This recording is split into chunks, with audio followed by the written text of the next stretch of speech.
Raider Nation, what is going on? Welcome to another edition of the Just Win Baby podcast, brought to you by the Silver and Black Lounge.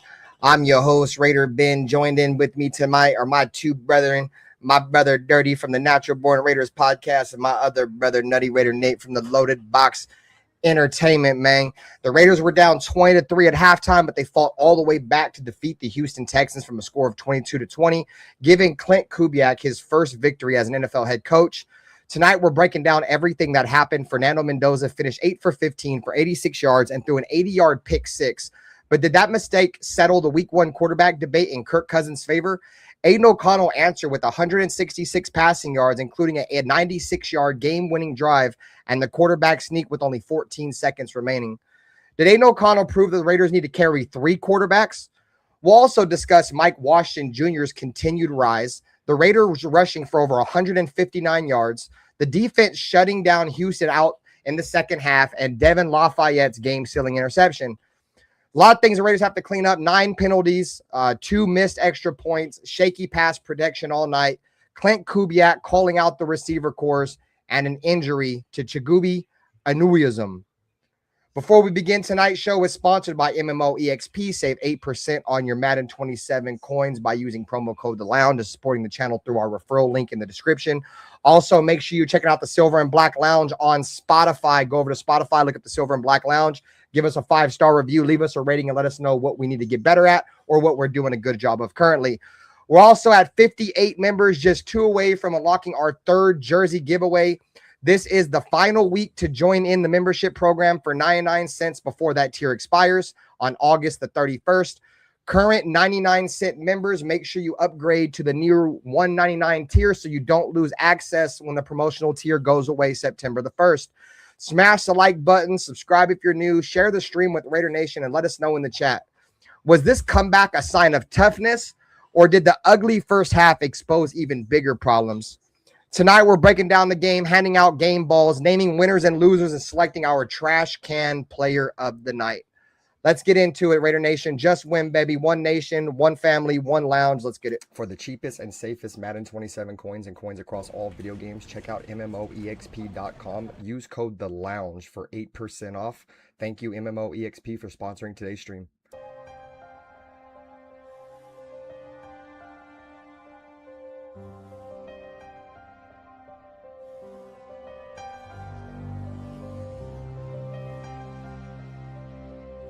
They didn't have to say much. This is the Raiders, you know. This is one of the most historic, franchises in the NFL with a great history that I want to be a part of. I want to be a part of furthering that history. When you say commitment to excellence, okay, and you look at the walls around here, you look at the players on this wall, and there's a history.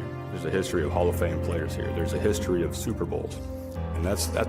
And with all this situation and all this shit I went through, the biggest thing that I took from it is I don't give a what everybody has to say. Truly, I really don't give a. Play clock down to 1. Williams batted up in the air, and it is picked. Crosby. He has been a beast. We do believe that this is a game psychologically of intimidation and of fear. I don't mean cowardly fear, but fear. Well, the Chargers and all those teams. To be honest, I don't like any of them. I hate all teams. The other team's quarterback must go down, and he must go down hard. The Chargers. What I call the vertical game. We were going to stretch the field vertically. When we came out of the huddle, we weren't looking for first downs. We didn't want to move the chains. We wanted touchdowns. We wanted the big play, the quick strike. It's number one to say you want to do that. It's number two to say that you have the players to do it, but it's number three to do it. Hard. Try not to make mistakes, but don't worry about mistakes because there's only one thing that counts. Just win. Your commitment to excellence and your will to win will endure forever. You will not get it.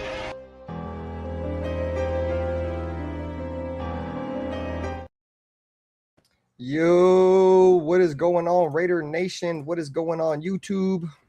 My brother Dyrti in the building, RaiderBen in the building. How you doing tonight, Dyrti? What's good with you, bro? Good to see your camera back on, goddammit. Yeah. I brought it back on last night. Oh, okay. I ain't gonna lie, bro. I was passed out shit drunk after that game last night.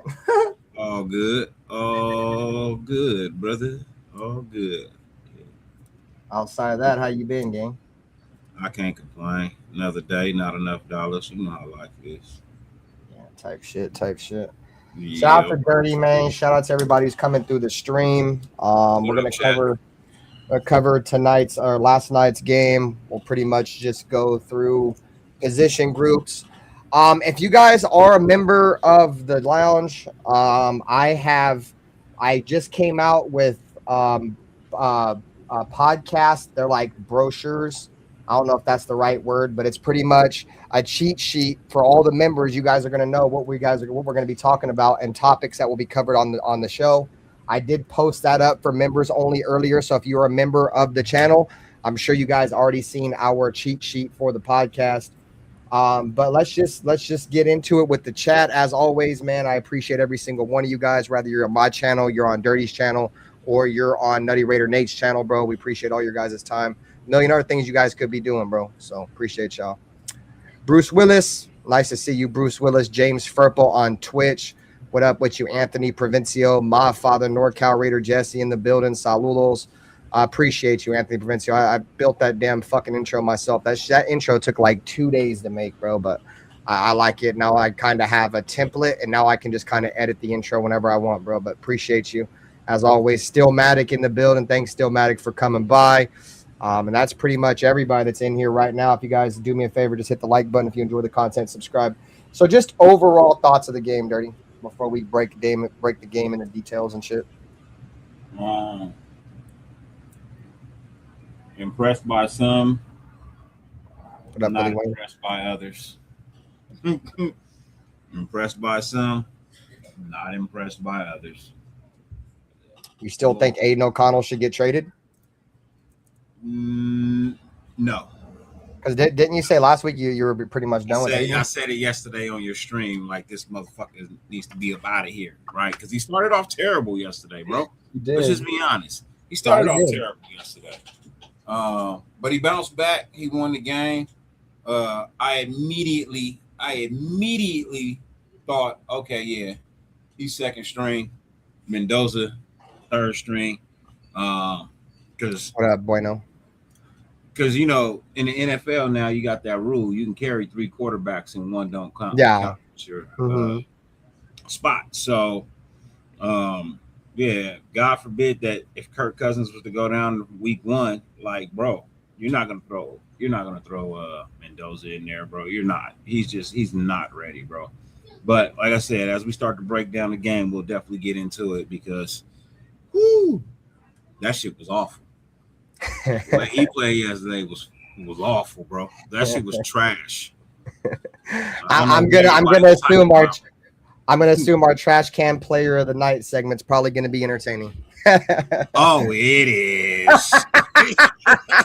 Hey, bro, when that motherfucking dump truck start backing up, bro, and you start hearing this shit, it's probably not gonna be good for somebody, gang. I'm just saying, when you throw pick 6 to motherfuckers who ain't never had an interception in their life on any level. What up, Jeff? Nah, I feel you, man.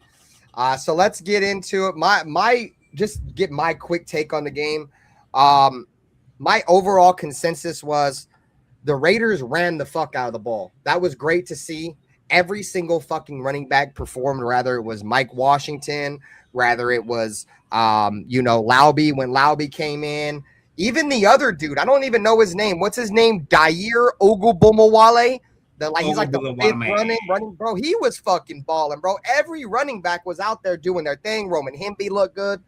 So I just want to start out by giving a huge credit to that offensive line, bro. And, those running backs are still looking good. So that was just my overall thoughts of it. And then obviously, Aiden O'Connell just being resilient. That's who Aiden O'Connell is, bro. Like, it might not look pretty, you feel me? And sometimes it looks really bad. That's the reason why a lot of people don't like Aiden, because sometimes it looks really bad. But one thing that we can honestly say about Aiden O'Connell, regardless of anything else, bro, is he 9 times out of 10, bro, he finds a way to win the game. You feel me? Or at least gives us a great opportunity to have a chance to win the game late in the game, and he did that. So, all right, guys, so we are going to start off with our quarterbacks, the story of the game with the quarterback. Let's go ahead and zoom in on the graphic. Like I said, if you're a member of the Silver and Black Lounge, you already have this cheat sheet. So if you guys want to follow along with us on the cheat sheet that was provided by members only, once again, join the memberships program, the Silver and Black Lounge. It's your last week to do it for 99 cents before that promo expires. All right, guys. So total yards, 400 total yards. There was 159 yards rushing. Raiders were 3 for 3 in the red zone. That was very impressive to see. We're getting better in the red zone. Love to see that. 3 sacks with 2 turnovers. We had 22 first downs to the Texans, 13 first downs. So just this quick snapshot, Dyrti, what's your thoughts? 400 total yards, 160 yards rushing, 3 for 3 in the red zone, 3 sacks with 2 turnovers, and 22 to 13 for the turnover or for the first down ratio between the two teams. We had 22 first downs. Yeah, 22 first downs. Yeah. I don't know if we had that all last year. The whole season. I don't know if we had that. What up, Alfredo? What up, Charm City? That all last season, goddammit. I don't know if we earned 22 first downs all last season. At a quick glance, you would say, if you didn't watch the game, you would say, "Oh shit, what up, Alec? Really good football team, right?" But if you watch the game, you be like, "Oh shit, that's what we did," because it didn't look like that. Like a lot of people turned the game off at halftime. Yeah, it was 20-3. Now they like, what game was that? Because it's not the game I watched. But again, quick glance. Damn if you do, damn if you don't. 400 yards, cool. 159 yards passing. No, was it 159 yards rushing, right? Yeah. Over 200 plus passing. And most of all of that came from Aiden O'Connell. So yeah, 93-yard drive. Yeah. Because he threw for over 100 yards. He threw for like 160 something. Yeah, something like that. Aiden O'Connell, 15 for 22, 166 yards and the touchdown. 96-yard touchdown drive. All right, so, like, and Fernando, like, come on, bro. Come on, bro. You threw a pick 6. And then you all smiles and laughs and giggles afterwards, bro. I'm good, bro. I'm good. Sit his ass on the bench. I'm straight right now, bro. I'm so straight, bro. He is not a, bro, he don't even have the, right now, he don't even have the mental, he don't even have the mentality of a starting quarterback in the NFL. He don't even have the mentality of a starting quarterback. I'm just saying. He might have all the capabilities of one day being one, but right now, he ain't it. He ain't got it, bro. One of the things I don't like is that he talks way too much in interviews, bro. He gets to describing plays and the way they design. Hey, bro, shut the fuck up. Why are you telling everybody everything, man? Shut the fuck up. And motherfucking speech classes done biting him in the ass and shit, get in it. God, you took speech classes, now you can't stop speaking. Like now you snitching on yourself. Shut the fuck up. Just come on. But hey, I digress. We'll get the Nutty one as we get to the shit can player of the day, bro. No, so to just look at the quarterbacks, right? It in all honesty, the game as a whole was a tale of two halves, if we're being honest. I mean, what was it? What was the score? It was like 20-3 at halftime. The Raiders score they go 19-0 in the second half. I think it was 4 field goals and 1 touchdown in the second half. And like I said, just to tell of two halves, Fernando Mendoza obviously started rough. The craziest thing about that pick 6 he threw, as it says right here, Third pass became an 80-yard pick six. He was hit 5 times and sacked once behind the backups. Kubiak did say that he liked his critical down placement, but he needs more reps. They had a 42.6 quarterback rating. That same interception he threw in that game, Dyrti, that's the same interception he threw in practice, in the joint practice, bro. The same exact fucking pick, bro, on the same exact fucking play, bro. So he didn't learn shit. Yeah, I don't know if it's that or if he was just trying it again in an actual game setting and see if it worked. I did go back and look at the clip. I don't know how much I want to put on it on the interception on Fernando because Mike Washington just did not stop running. Well, he stopped, but then if you go back and look at it, he started to kind of drift away. Like he was following the eyes of the quarterback, like trying to make himself open. Fernando just threw it to a spot and he had already moved. That's at least what we are not going to put this on anybody but Fernando. Trash ass throw. That throw was awful, bro. It was behind. Look, Jack Washington was right in front of him. All he had to do was throw the ball straight. He threw it behind him. But he did have pressure in his face. It was a tough throw. Man, no, I'm not making no excuses, bro. I watched that play 5-6 times, brother. That is all on him. He did not leave the receiver. He threw it behind the running back coming out the backfield. You know what I mean? Had he thrown it in front of Washington, Washington would have caught it because there was nobody there. He threw it behind him. It was bad. It was bad. Damn. All right, Nutty Raider Nate. No, it wasn't no miscommunication either, J-Dog. That was a trash-ass throw. What's your overall thoughts before? Obviously, we're in the quarterback's room right now, Nate, but this was the stats on the cheat sheet. 400 total yards, 159 yards on the ground, 3 for 3 on the red zone, 3 sacks, and 2 takeaways. We had 22 first downs to the Houston Texans 13. Just know your thoughts on that and just your overall quick consensus thoughts of the game as we're going to break it down individually. Those stats are deceiving. Yeah, for sure. It seemed like explain a little bit, elaborate a little bit. It seems like we had a tougher game than that. No, the first half was ugly. That's why I said it was a tale of 2 halves, bro. Most of this shit we did in the second half, bro. Yeah, that's pretty crazy. For our ones and two, or not our ones, but for our 2s and 3s, pretty much, it was bad. Our 4s, I pretty much we won the game. Fucking Aiden O'Connell. I mean, we all know he's not really a third stringer. I mean, I do. I mean, people, I guess, don't know. You're right. People don't really know. I think Aiden O'Connell, bro, he was the difference between us losing that game yesterday.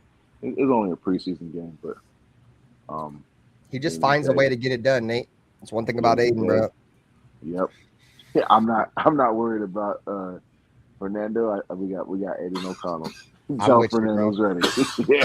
I'm with you, bro. We got Kirk Cousins and Aiden. The biggest thing I like about Aiden, outside the fact that he's a Raider, and I support Raider picks. I don't give a fuck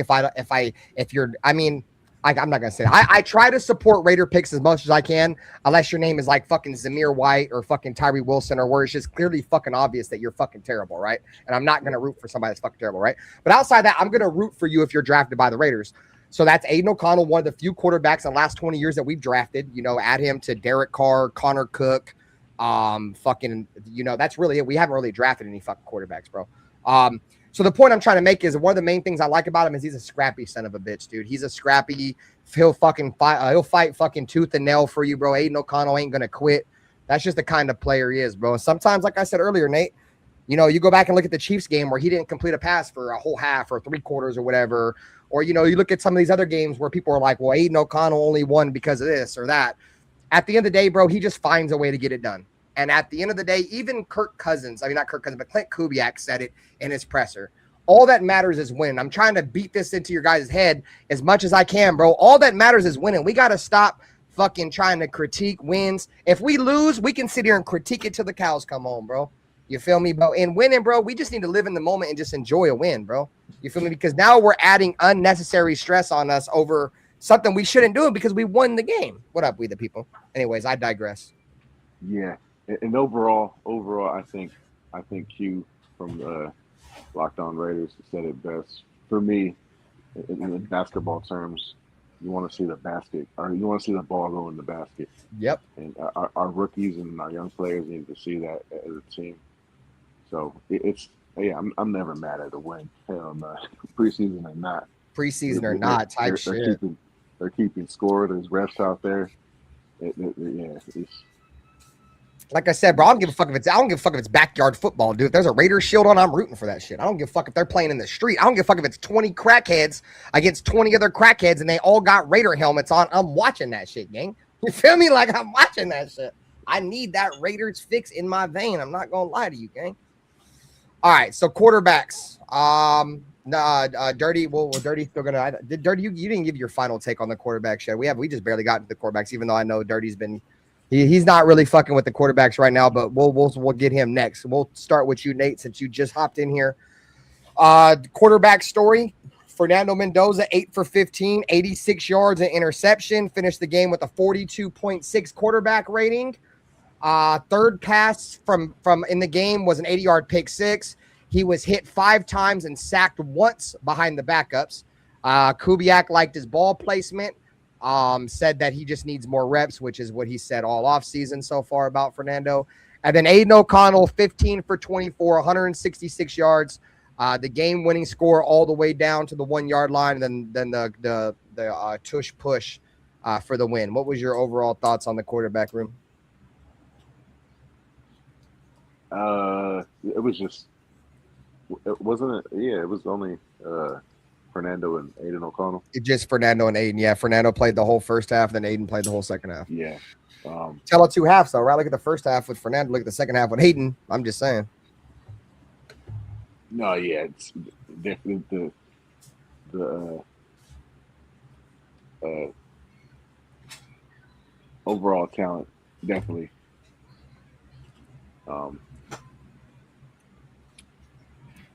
What's your thoughts on Fernando's play? How you thought Fernando played last night? Terrible. Rookie jitters. Terrible. Play like shit, okay? Terrible. All bad. I think it's just bad too, because overall he's going to be connected to what's his name over there in St. Louis, and we all knew that Ty Simpson, there was a chance that he was going to have a better start to his career, considering that he was starting with a better team. If he got put in that situation, if Stafford got knocked out or whatever, that he might be set up a little bit better than what we could offer Fernando or any of these other rookie quarterbacks. So I knew this was the process. It was just going to take some time. He's straight, bro. He's got good placement on the ball. He's accurate. He fights back, but yeah, you want him to learn from that pick six he threw in practice and not throw it in the preseason game. But hopefully it doesn't happen again. Because if it does, then I'll have a little bit more concern. Like, okay, he's just staring down these running backs and they're jumping his routes now. So if it happens again, I'm gonna start investigating for. You're gonna start crashing out. Something's gonna happen. He said if Fernando Mendoza throws one more fucking picks, crash out season. Yeah.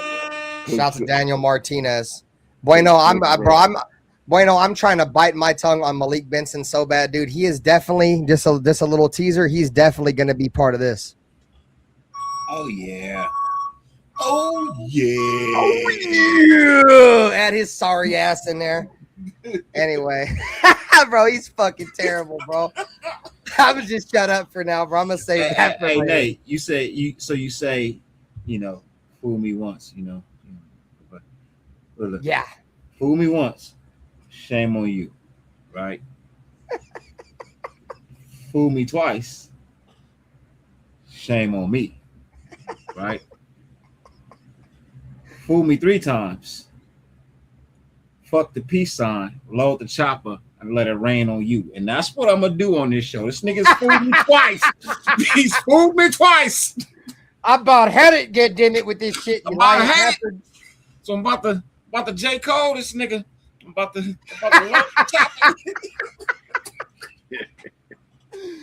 Oh yeah. I'm about to J. Cole this nigga. I'm about to load this motherfucking AK tonight and just I'm blowing holes in any and everything y'all say about Mendoza because I told you from the get-go this is what you was gonna get. I told you.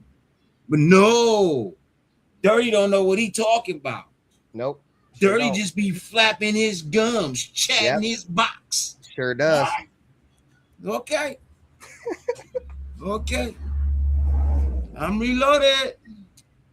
You know, we hear that shit a lot over here, bro. Motherfuckers just think we talking out our ass gig, and then the Raiders do something that we've been talking about for fucking months, dude. Like, so, you know, we don't got to come on here and be Mr. I told you so. But one thing that we do pride ourselves on in the lounge, you feel me, in the Natural Born Raiders podcast in the box with Nutty Raider Nate, we just pride ourselves on being knowledgeable, bro, and knowing ball. Like, you don't have to know it all, bro. You don't have to know if you just know ball, bro. I feel like you can foresee a lot of this shit coming. That's the reason why, like, a lot of us call shit because you can kind of foresee it. I've said this plenty of times before, Chad. I've said the Raiders literally present shit to you on a silver and black platter, and because you guys have silver and black glasses on, some of you guys refuse to see that, but I present it to you. We all present it to you. So, all right, guys, shout out to the 30 people that are in the chat, regardless of what channel you're on. Make sure you guys hit that like button, man. Show YouTube what good content is. YouTube don't know what good content is, bro. I'm gonna keep it a bean there with y'all, man. Y'all should see my recommendations of shit that I get, bro. Hit the like button. Show them what good Raiders content is. Show them the lounge. Show them the loaded box. Show them the Natural Born Raider podcast. Check us out on Spotify. The Silver and Black Lounge on Spotify, man. You feel me? Next topic. Real quick. Hold on. What's that? Before we get to the next topic. What up, Xavier Foster? That's the comment I want to address real quick. Go ahead. Everybody's saying, oh, he got to go against the ones of Houston. Technically, he didn't. It was the twos of Houston. A few ones thrown in there, right? Yeah. But here's the thing. He wasn't given an even match, right? He's up there with second stringers going up against first stringers. That's what you're telling me? No, that's not what happened, bro. It was second string versus second string.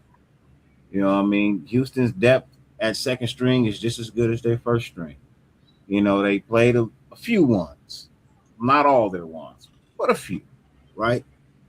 And the fact of the matter is, I mean, regardless of whatever excuse you come up with for the kids, the obvious fact of the matter is, while he may be a great quarterback someday in the future, that future ain't today. No, and I think a lot of people would agree with you though, Dyrti. I don't think there's going to be many people that are going to come out and tell you like, hey, bruh, Fernando Mendoza is like the clear-cut starter right now. I think the majority of us all understand that Fernando Mendoza is a developmental quarterback. You know, that's the reason why a lot of Raider fans have issues with taking him number 1 overall. That was one of my issues, taking him number 1 overall. But if there's one thing I can't question that I've seen from him, is I can't question his intelligence. I can't question his will to win, his toughness. That playoff run, bro, is, you know, I knew the Raiders were going to take a quarterback, bro. I knew it no matter what. We were going to take a quarterback, dog. But the playoff run is what sold me, bro. That run against Miami, I'm like, okay, cool. He might be developmental now in terms of what he needs to get better at, you know, accuracy, footwork, you know, insert this here, right, what NFL quarterbacks do. He might need work at that. But there's two things that he's got that you cannot teach, bro. He's got the brain, and he's got the fucking the want to get better, bro. Like the will to win. He's got that. He prides himself in getting better every single day. Those are things I love about him. You know, we have to see if he gets better, right? Because I mean, what's it matter if you're smart and you got the intangibles if you suck, right? But it's too early. It's too early to say. You feel me? Especially in a preseason game. But that's what we are as fans, bro. We have the right to come out and be like, man, we don't think he's going to be very good. But at the end of the day, I think he's got a great offensive mind that's going to teach him how to play the quarterback position, a great quarterback coach with Janoko. The things that he needs to get better at, I honestly feel like he's going to get better at. It's just, how long is it going to take? Is it going to be, this year? Is it going to be, next season? When is it going to be? But I think he's going to be good. I just, at the same time, I kind of question, like, I don't know if he's ever going to live up to being number one overall, because that comes with a lot of weight with it, bro. So shout to my wife, man. Love you, baby. There's only one way. There's only two ways of doing that, right? You got to be a playoff. You got to be a playoff caliber quarterback. At least get to the playoffs, right? Everybody always talks about Allen every year, how he's this great quarterback, but he's never made it to the dance. So always had the team to get there. He's never made it to the dance. Always seems to disappear in that big game, right? Yeah. So, I mean, you could live up to being, not saying that he's a number one overall pick, but I'm just saying, like, you could live, like, that's them hard shoes to fill, bro. Them hard shoes to fill at the number one quarterback overall. I mean, there's some shoes you don't really need to fill. You kind of want to avoid, but, I mean, you talking about players like Cam Newton. You know what I mean? Them big shoes to fill. I don't care how anybody feel about Cam now. When Cam was on the field, it wasn't a person in this world that could tell me he was trash when he was with the Carolina Panthers. Not a single person. So, I mean, that's just one, number one overall pick quarterback that, shoes you would have to fill. Like, sometimes, you just want that quarterback to make their own line. People say, oh, well, Tom Brady says he didn't play his first year. Yeah, well, Tom Brady was the second to last fucking pick in the draft. Surprise! No, Tom Brady was a 5th round pick. He's a second to last round. Yeah, second to last round. Yeah, for sure. Hey, he was not a number one overall, was he? Nah, definitely not. Exactly. Was he in the second round? Nope. Third? Nope. Fourth? Nope. 6th round. How many fifth round quarterbacks playing their first year? How many fifth round quarterbacks playing? Not many, unless your name is Brock Purdy. That's why Brock Purdy is truly impressive. I hate to credit the Niners, but I do credit impressive shit. Bro. I can't believe they found that dude with the last overall. Let's look at how Brock Purdy got on the field. Let's take a look at that. How many quarterbacks got hurt before he got a chance to play? I don't know, bro. To be honest with you, I think they had 3. I thought they had Jimmy G in front of him. Yeah, they had Jimmy G. And somebody else, bro. Like, I agree with you, not about. I think he's going to be great. He will. He will. Well, look, all I'm asking is for people to pump their brakes and quit demanding that he starts week 1. That's all I'm saying. If you think that this kid is ready to start week 1, I question what you're watching in football. Because it's clear as day, he is not ready to be a week 1 starter in the NFL for a team that don't look that great. And I agree with this comment from Alfredo. Like, we can't really compare Brady to shit because he's like the one true anomaly over the last 40 years of football, to where he overcame so much shit that you really can't. And he's the most winningest. Like, it's hard to compare anybody to Brady. I get that. You know who's a late round pick that's doing pretty good with their career right now, even though I don't like him and everybody else do? Dak Prescott. I don't fucking like Dak Prescott neither. I think he fucking sucks, dude. I think he's just a fucking light-skinned Derek Carr. I think Derek Carr's better than him, but think so? I think he's a little bit better than Derek. I think if you put Derek not Carr, by much, but maybe a cunt hair, like a 2000s cunt hair, not a 1980s porn star cunt hair. Yeah, I feel you. It's a short one. I feel like if you put DC on those Cowboy teams, I think those Cowboy teams are better teams. They go a little bit further. And I'm just being honest. Yeah, I mean, possibly, because Derek Carr never had that kind of talent around him, dude. Yeah, exactly. Dak Prescott's had an elite defense. He's had an elite running game. He's had fucking 2 of the best receivers on his team. Derek Carr always had to get it up out the mud. That was the one, argument for Carr fans. Well, look what he had to deal with. But, as Raider fans, we can't, as fans, we couldn't control that, bro. The Raiders put a shit team around it, dog. But yeah, I'm not saying that we had any control over that. I'm just saying that's how I think about Dak Prescott, bro. I feel like if you'd have swapped him with DC, I think DC would have taken the Dallas Cowboys a little bit further than Dak Prescott, simply because he has that Tony Romo syndrome. He disappears in the playoffs. So, like, that's just my whole thing. Like, I'm sick of quarterbacks being these stars, and then they just disappear in the playoffs, bro. How? I'd rather have an average quarterback that shows up in the playoffs than be a superstar all year long and shit the bed. Facts. All right. So before we move on to the quarterback situation, I got a couple of questions. I want you guys in the chat to partake in it too. Let's start with the panel. Let me ask Nate first. Does Aiden O'Connell force the Raiders to keep 3 quarterbacks?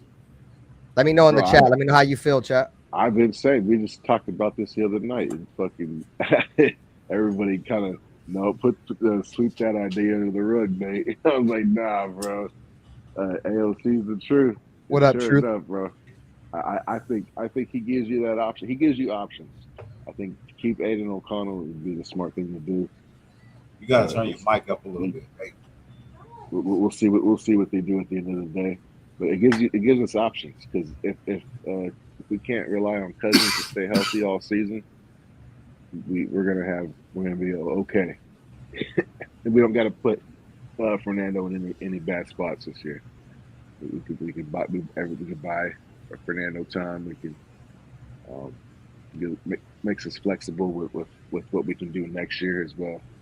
Because Kirk Cousins can pretty much walk, and we don't got to pay him all that money. And so to me, keeping Aiden O'Connell is the move, but we'll see. All right, Dyrti. Does Aiden O'Connell's performance last night force the Raiders to keep 3 quarterbacks on their roster? So I addressed this in my show last night, the post-game show. And make sure you guys didn't check out Dyrti's post-game show. Y'all gonna watch that shit, man. Natural Born Raiders podcast. It's a quick show. It's a 1-hour show. Trying to keep my time limits down. Catch it on Spotify. Catch it on Spotify, man. Leave a 5-star review. Spotify. What up, Ruben? Last night, and my statement last night was, after the performance in the second half of Aiden O'Connell is number 2 quarterback on this depth chart. And it makes sense. It makes a lot of sense, because you can carry 3. You know what I mean? And that third one does not count against your roster for the week. So you can still carry a full roster plus an extra quarterback. I'm still here. I'm just changing my course. Yeah, you all good. And to me, that makes sense, right? Because when you look at Fernando has all the makings of a quarterback that can really, really be something superb, efficient, and great. You know what I mean? Once they get all of the characteristics of what a starting quarterback in the NFL should be. Right now, they're still trying to develop that. So yeah, like, I really do feel like the way that we do have to keep in consideration that Aiden O'Connell went up against 3s and 4s, right? We have to keep in mind that he went up against 3s and 4s. But we have seen Aiden O'Connell play against 1s in his career. We've seen him start games. We've seen him navigate the field. We've seen him do certain things. So the fact that he went out there and he took advantage of the opportunity placed in front of him, had he struggled against the 3s and 4s like they did with Arizona, he probably would have got cut this morning. But the fact that he went out there, he bounced back, he showed the ability to really be able to navigate the ball down the field, be it through the pass, through the air, pre-snap checks, audibles, things of that nature. He showed he was able to do all of that. That is still something that I feel like when I watch Mendoza, I'm watching him not fully process everything. What up, Raider Paul? What up, Raider Ray? I felt like there was like 2 or 3 plays that he probably should have audibled out of last night that he didn't. But I don't know what the play call, what the orders were. I'm not in the helmet. You know what I mean? I'm just looking at the game where I'm like, there were a couple of plays where I felt like he probably should have audibled out of those plays just because the way that the box was stacked. But he still decided to go ahead and run with those plays. So to answer the original question, yes, I feel like Aiden O'Connell did enough to force the Raiders to carry 3 quarterbacks. Hell yeah. Hell yes. All right, chat. So I propose this same question to you guys. We're going to throw it over to you guys here for a few minutes. Let us know in the chat. Did Aiden O'Connell do enough last night? Or has he done enough so far with the Raiders to force the Raiders to have to keep 3 quarterbacks? And the reason why we ask this question is it's because not too many teams around the NFL keep 3 quarterbacks. But we all know if we can't put either one of these guys in the practice squad because they're going to get snatched up. Obviously, Fernando's not going to the practice squad. Aiden O'Connell goes to the practice squad. He's probably going to get snatched up as well. So, like I said, I propose this question. You guys, did he do enough to stay on the roster? Xavier Foster says, I see AOC being quarterback 2 next year. We shouldn't get rid of him because it saves us a lot of money and draft capital. I mean, I would agree with that statement. I do believe that the Raiders are probably going to offer him a contract. Now, if he takes the contract, that's going to be a conversation to be had once we get to that bridge to be crossed. But I think as of right now, I think he enjoys being a Raider, and I don't really think that teams are going to come banging the Aiden O'Connell door down for a lot of money to make them their starter. So, not a bot says he would trade him after that showing, and then he'd pick up Sorsby in the mid rounds of next year's draft. Would you guys trade Aiden O'Connell? And if you would trade Aiden O'Connell, what compensation do you guys think that the Raiders would have to get to trade him? So Dyrti said no. Nutty Rare Nate, would you trade Aiden O'Connell? Of course. Well, for the right price, What would be the compensation you would take if you were going to trade him? I had been saying people were Severe came on the show, and he was thinking like a 5th rounder, and that seemed kind of reasonable at the time. But I was thinking if we could up his price in this preseason. These preseason games, his value will go up. And I'm thinking like a 3rd. Yeah, a 5th rounder, dude. Fuck that, bro. I'd keep him for a 5th rounder. Yeah. And it's funny you said that because Alec M just said right now, we trade a 5th round for Kenny Pickett, dude. If we get a fucking 5th round for Aiden O'Connell, who was drafted later than him, that in my opinion has done more than him and has been more of a successful quarterback in terms of, you look at their win-loss ratio, Aiden O'Connell's got more wins. So we got we got to give up a 5th for Pickett. I'm sure we could, like you said, at least a 3rd. Yeah. So for a 3rd, I think I'd consider it. Well, first off, we know there's no way in this God green earth you would ever send your number 1 quarterback to the practice squad. That's not happening. That's why I had to sit there and that's why I had to think about it for a second. I'm like, oh yeah, he's a number 1 pick, yeah, for sure. That's not happening, right? But no, you don't trade it. You don't trade it. Because you see that your number 1 is not ready, bro, and he would immediately be your backup. So you could stash him on the IR. You can't stash a healthy player on IR, man. They can find, bro. They trust me. They'll fucking find a way to come up with injuries, bro. They do that shit all the time. When you can carry a 3rd quarterback that does not count against your roster, you are perfectly fine keeping 3 quarterbacks. That emergency quarterback can always be there. Fernando can be the emergency quarterback and that just be that. You know what I mean? Like, as it stands right now, man, I'm looking at the season as Kirk Cousins going to play the whole season. He's going to be healthy 100%.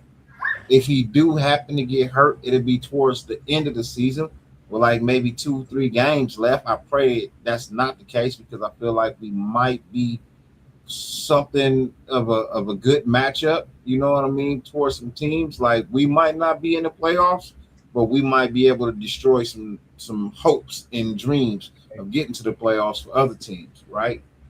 So, what did John Gruden say? I'm not in the dreams. I'm in the nightmares. I'm trying to end your goddamn dream. I fucking love that. When I heard John Gruden say that, I'm like, yeah, bro, that's my motherfucking coach right there, gang. That sentiment still to me holds true, boy. I don't give a fuck about trying to create my dream. I want my team to end your team's fucking dream. Fuck your dream. Your dream's a nightmare. You better wake the fuck up. You better wake the fuck up when you touch the field against that silver and black. Did Gino have a good game or a good drive? Gino played good, but he was playing against backups. Who cares? He had a good drive. Let's just continue with the chat, man. Let's make sure everybody gets their opinions heard. We're talking about Mendoza or about Aiden O'Connell. If the Raiders should keep Aiden O'Connell and keep 3 quarterbacks. Truth said just keep Aiden. We don't have to use any other picks on another quarterback. I agree, bro. We have somewhat of a solid quarterback as a backup already. We don't need to go out there and try to draft a quarterback or nothing. Nah, I'm with that. Alec M said he would take a 4th round pick for Farva. That would be like the floor. I'm not taking anything less than a 4th round pick for Aiden, bro. Aiden should be able to bring back for cheap. Yeah, I agree. I think he'll definitely come back to the team because like I said, I don't think there's going to be any teams that are going to look to bang down the Aiden O'Connell door in free agency to be a starter. So he's going to have to take, mid quarterback money. And I think the Raiders would be willing to offer him that to stay the backup, especially now he'll have some familiarity. I still can't say that fucking word. With Kubiak, his 2nd year in the system. And I think he'll want to be a part of that. You know what I mean? Xavier Foster said the Raiders will keep 3 quarterbacks. Elias, what up with you, brother? Not a bot said he don't want to trade Aiden, but he's just talking about he definitely improved his trade value. No, for sure he improved. Oh, he definitely improved his trade value. Oh, for sure. But I'm not interested in moving off of a quarterback when I need 2 quarterbacks right now. My number 1 overall pick is not ready, and I'm not gonna throw him to the wolves for him to destroy his confidence and maybe never ever live up to the hype of being a number 1. At least when he sits and he learns, if he doesn't pan out next year, then there's a problem. It's not the coaching, it's him, right? Yeah, thanks. So I mean, if you look at Aiden O'Connell though, Dyrti, I mean, he's going down that Derek Carr path. I think he's already had like 6 different play callers, bro, since he's come into the league. So he can't even get familiarized with an offense before he's learning a new one. And I think that's what a lot of people like tend to forget. Like, people think anybody can play quarterback in the NFL. Dude, there's only 32 of them jobs in the world, bro. And imagine, let's just talk hypotheticals, right? Let's just say for whatever job you have, right? Whatever job you have, there's multiple things they want you to be good at, right? Well, this guy that comes in and teaches you something, you're like, okay, cool, I got it. You feel me? You're rocking and rolling. Bang, they fire him. You're like, oh, fuck, okay. I think I got it now. And this next motherfucker comes in and teaches you a whole different way. It's like almost completely backwards, bro. And you're like, bro, what the fuck? Like, just think about that. As just a regular worker in this world's economy, right? Now put yourself into a fucking quarterback's position where there's only 32 of these jobs in the entire world, and you have to keep processing new shit. Fuck, this motherfucker had 2 offensive coordinators in 1 season, bro. This motherfucker having to learn new shit after 8 games. Like, I'm just saying, the same argument is the same argument that can be had for Derek, bro. So if people are going to give Derek Carr a little bit of slack for having all these new coaches and all these new coordinators, I think Aiden O'Connell should get a little bit of slack too. And respectfully, I love Derek. My love-hate relationship with Derek is extremely strong. But Derek Carr had very tough times against Kansas City. And Aiden O'Connell, in all honesty, has come in just a few years and showed that he can play with Kansas City. And he can play with Kansas City on a consistent basis. And that's something that I have been earning for years, because I've said this since, Derek Carr's 4th season in the league. somewhere around there, third, fourth season, when I started to realize he couldn't beat Kansas City. What? Let me ask you guys this, chat. Let me ask you, and panel. What's the number one goal for a team? Right? What's the number one goal going into the season? Super Bowl. Well, to get to the Super Bowl, obviously that's the main goal. But what's the first step to getting to that Super Bowl? Win your division. There you go. Win your division. So you have to win your division 9 times out of 10 to make the Super Bowl. I mean, most of these motherfuckers don't win their division. They make it, but that's few and far between. Obviously, the Raiders were one of the wild card teams, actually the first wild card team to win a Super Bowl. But if you can't win your division, you're probably not going to win a Super Bowl. And guess who was always in our fucking way? Goddamn Kansas City. We could compete with fucking the Chargers with Derek. We were competing with the Broncos with Derek. At one point, Denver couldn't beat us for half a decade with Derek. But the one team that we needed to beat to win our division, to have a chance, was fucking Kansas City. And he could never do it. And that was my issue with Derek. So the point I'm trying to make is, bro, Aiden O'Connell is the kind of guy that can, if he's the starting quarterback, we know we can compete with Kansas City. And if we compete with Kansas City, bro, we have a chance to win this division. That's just my whole take on what I was getting at, bro. Sorry, I'm kind of long-winded sometimes. But yeah, that's pretty much where I was going with that, man. Raider Paul. So I wanted to address this comment by Raider Paul too. He said, trade the fans in that think Aiden O'Connell is a good quarterback. Hey, Raider Paul, I need to trade you in because you've been sitting here sucking Fernando Mendoza's dick all fucking offseason since we drafted him. And you've been telling me for 2 weeks, well, that's why the Raiders are going to lose in LA. But you're going to LA, Raider Paul. You're going to LA and you're rooting for Mendoza, and you keep saying we're going to lose. Like, bro, trade your fan card in, bro. You think other people need their fan card traded in, Raider Paul? You're like the biggest fucking troll. And I don't even know if I think he froze up for a hot one. He got the dust mites in the computer. They fucking with him. Yeah, so look.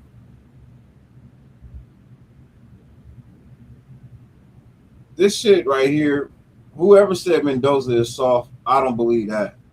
You can knock that off right there. I don't think he's soft. Mendoza do have his work cut out for him, though. Yeah, he does. You know, and that's the thing about it. Like, that's all we're trying to really say about when it comes to Mendoza is the fact that you have to pump your brakes, bro. Let the kid grow up a little bit. You know what I mean? He didn't cook so much. He didn't cook his ass up out of here. He'll be back in a hot second, though. No. And I don't know who said he was soft, but bro, I never said he was soft. What I said was he ain't ready, and I don't like the dilly-dallying happy-go-lucky interviews, and when he get into describing, you know, our offense, and he gets into like grave detail as to what it is we're trying to accomplish, and it just wants me to tell him to shut the fuck up. Like, bro, like you just out here just saying whatever it is you want to say and just flapping your box. I'm good on that. Right? Now, when it comes to his on-field presence, he's still slightly behind the 8 ball. That's not like, and we say it's not saying that he is not an NFL quarterback. He's just not ready to take that responsibility just yet. He's still got to learn how to read these check downs. He's still got to know where to place the ball. He's still got to be able to see where these defenders are lined up. I mean, like Ben said earlier, the interception that he threw last night was the same interception he threw on the head-to-head practice. It was the same damn play. So if you're not picking it up and realizing just exactly what it is you're doing right now, that tells me, like, if I put you out there, it can be really disastrous for the team. It could be disastrous for him, his confidence. A lot goes into that. So if you have the ability to let a veteran go out there and play and allow the face of the franchise to be taught how to lead a franchise, then you've already started winning. If you do anything other than that, you have put yourself in place to lose. And if that is the case, bro, I'm not going to watch a losing season, bro. I'm not going to watch a season where it looks like we gave up from the get-go. So, yes, the Raiders will carry 3 quarterbacks. Mendoza is number 3 as it stands right now. People gonna hate this, but shit, Shedeur Sanders looks better than Mendoza does right now. Granted, it is year 2 for him, but he looks better than Mendoza does right now. So I am very, very, very cool with Kirk Cousins starting, AOC being number 2. Raider Paul, you could say blase blah as to whatever it is you want to say, bro. But I do remember you saying something about you wanting to see AOC be the starting quarterback. So, as much as you want to say the fans that think AOC is good, you were pulling for him at one point. So, what does that say? You got off the AOC train when we got Mendoza. But before that, you were on the AOC train. So, oh yeah, you also said, you also said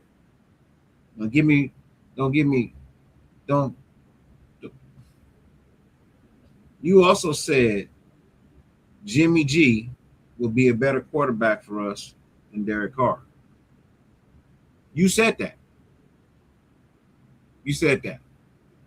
No, it's not the wrong person. You forget these shows are recorded, Raider Paul, with comments. These shows are recorded with comments. You said these things. You've said these things. And you've said these things in other shows, not thinking that somebody else was watching. Because you said it in Yerp's chat. I seen you. So, stop throwing shade at other people, man. Come and talk ball, bro. You always like to just throw shade at other people's opinions. When your opinions ain't 100% either, man. You just chitty chat. So, this is what I don't like, because he took the notes with him. Nate, you there? Yeah, I'm here. Oh, okay. No, you took. Yeah, I don't like the division. It's whatever. Yeah. Fans are gonna have their opinion, but when they start saying, "Oh, you don't know ball," trade this, like, all right, bro, like, I'll leave you alone. You're having a bad day. That's one of the questions that people are trying to figure out. All eyes is like, even if he didn't sit on the route, it was still a bad pass regardless. Even if he didn't sit on the route, and in all honesty, why would I sit on a route with a safety right behind me? Why would I do that? So that what just happened could happen? That's why I moved over and gave you a window. You know what I mean? I gave you a window on my right side to throw the ball. You throw it to my left behind me. So it's like these are the things that when you look at them, you're like, okay, we in this bitch. Welcome back. Welcome you back. Out the dust mites. You got all the dust mites. Got to blow all them roaches out, boy. That bitch was a little bit full. I'm not gonna lie, I ain't blown them out in a couple of weeks. I had to blow them out, that jank. Man, once every 2 weeks, bro. Once every 2 weeks. Tight shit. Yeah. Next time leave the schedule. Yeah, bro. I Leave the couldn't notes. find my can of Raid, bro. Them bitches was going everywhere. Chat. It was like Hiroshima in that bitch. I was like, oh, you want to fuck with the internet? Oh, hell no. You done fucked around and found out, goddammit. You son of a bitch. Fucking shitty ass roach. Kuracha, boy. Your ass went up that wall and got sprayed the fuck down, bitch ass mother. Yeah, no, the DB was all over that, bro. And like I said, like if Washington would have set on that, man, it might have been worse. You know what I mean? For Washington, you know, he could have got killed sitting on that route with a safety sitting on top of him like that. So yeah, I'm still like, I like Mendoza. Don't get me wrong. I just feel like sometimes you ever have a job and somebody get, you know, they knew and they get a position over you and have no idea as to what it is they're doing. You know what I mean? Yeah. And then they end up not working out. Right? What up, Africasi? Saludos.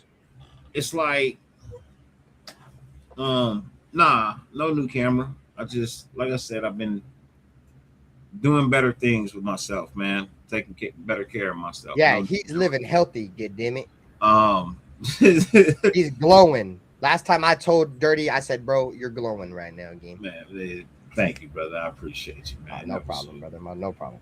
Yeah, that was so Mendoza soft of you, man. I appreciate it. Charmin soft, dude. That shit that don't fall apart when you wipe, gang. Charmin soft. Nah, somebody in the chat said Mendoza was soft. Oh, Jeff dropping a super chat, bro.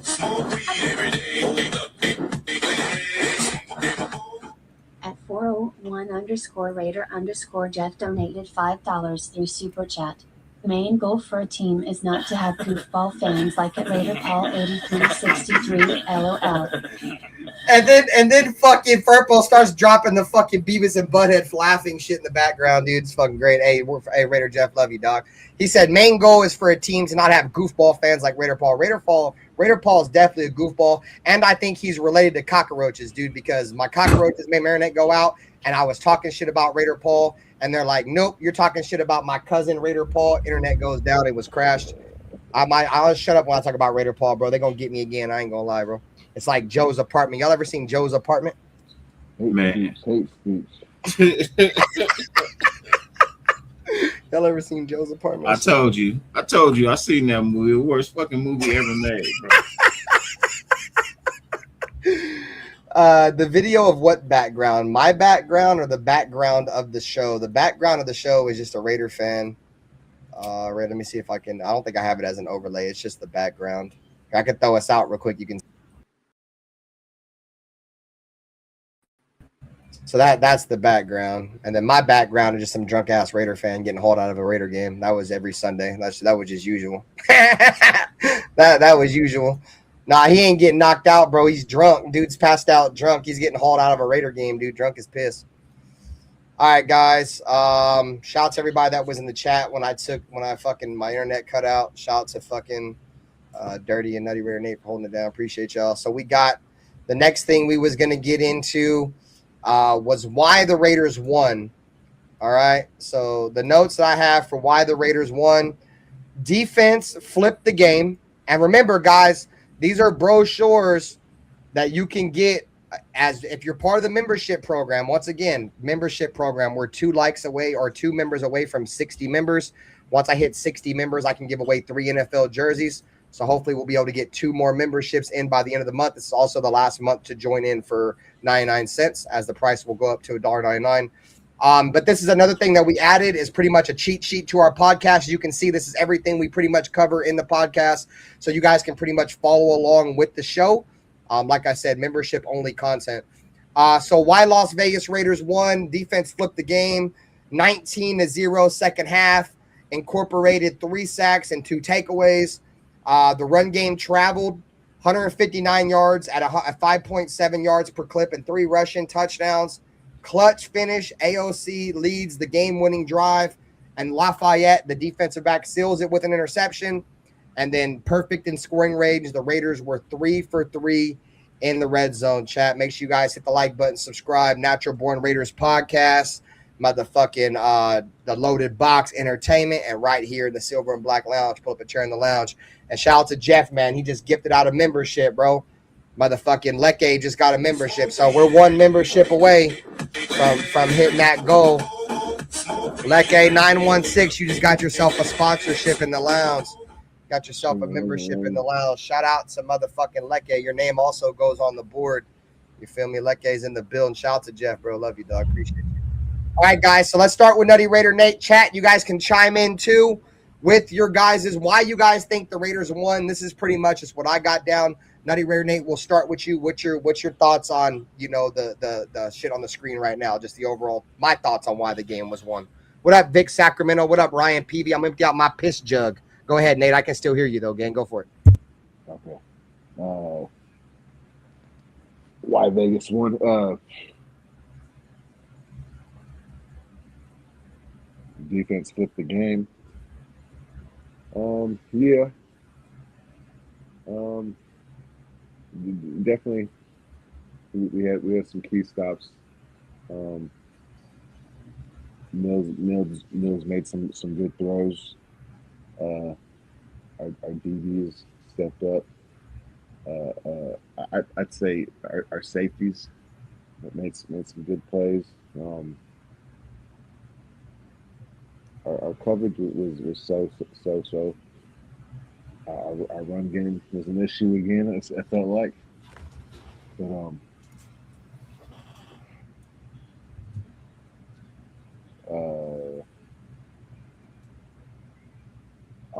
we got it going on offense, so that was good. What we saw from Lobby was pretty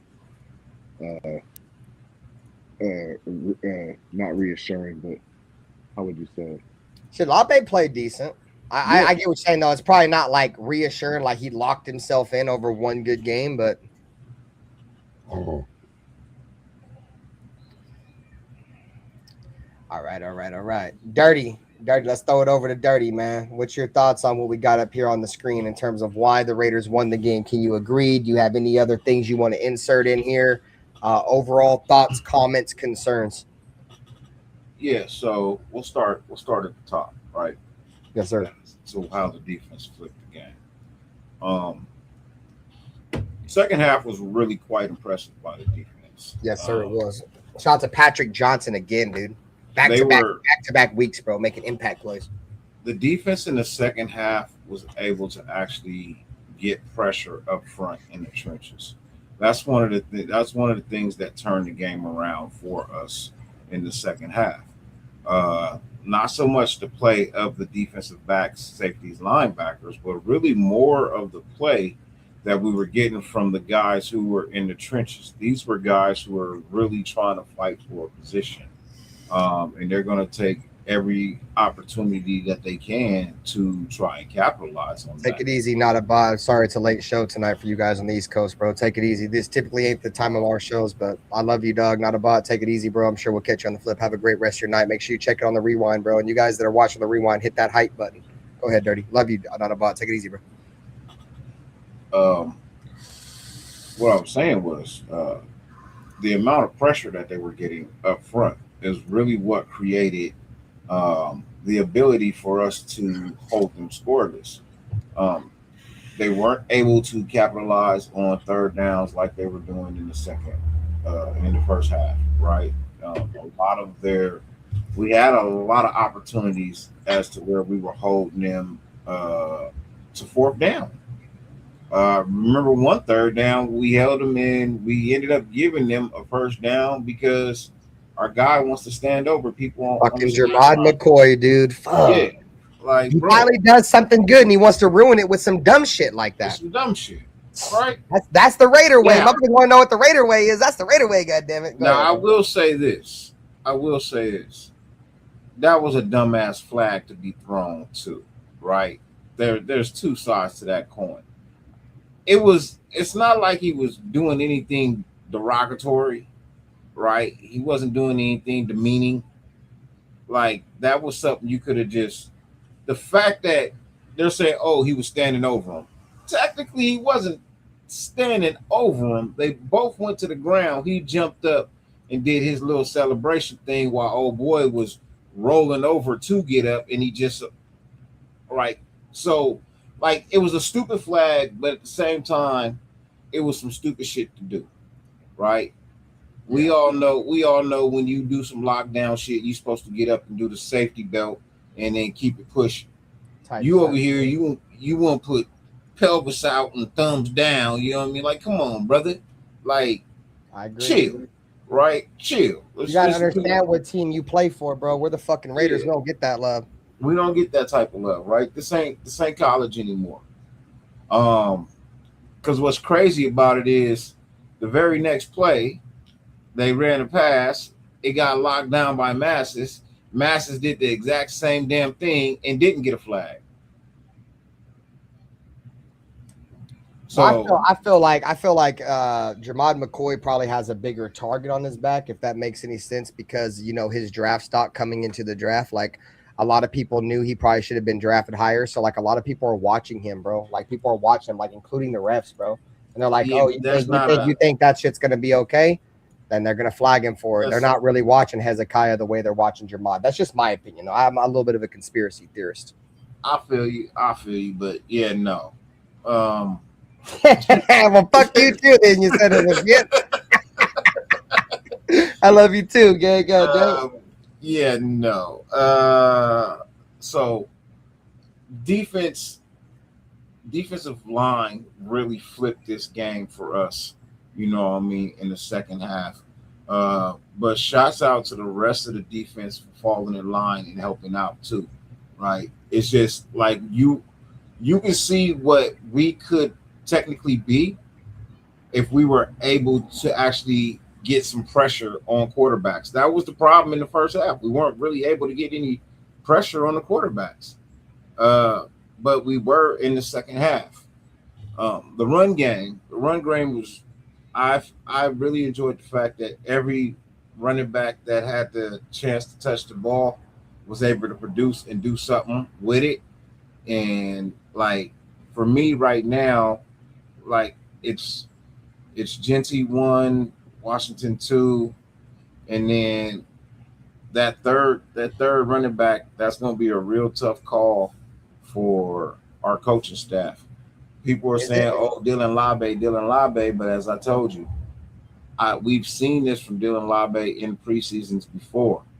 Get to the regular season, and he does not play the same style of football. Seems like he just kind of disappears. He's not as hungry as he was when he was trying to make the team. Now that he made the team, so that's kind of how I look at it when it comes to Dylan Labe. So I'm not impressed with what I see from him because I see this every year at preseason. I was impressed with the other two because one is a UDFA and he's fighting for a spot. And I like the way that he was able to bounce off and, get a couple of extra yards, not get tied down. One of the things I do like about all of these backs is that they don't go down on first contact. I do like that. You know what I mean? None of them got the Zamir White syndrome where they go down on shoelaces untied, right? It's just Zamir White just had zero balance, dude. Like you could sneeze on him and he would fall over, dude. Yeah. Now moving into the clutch finish, right? Clutch finish was great. Clutch finish, I will put 50-50. I will give equal responsibility for the clutch play. I give AOC all the kudos and credits for throwing the pass. I give number 83 all the kudos and credits for earning himself at least one more week on this roster with that catch, bro. Look, he hadn't really been throwing the ball all game, nothing, right? The one or two times, that he was throwing the ball, the one time that it really mattered, he came up with that catch. That's big, bro. Those type of things stand out, right? That means you can rise to the big occasion. You got those big moments in you. Those will earn you a spot on a team sometimes, man. Believe it or not. and he's a special teams guy. So, like something like that will definitely, keep you around.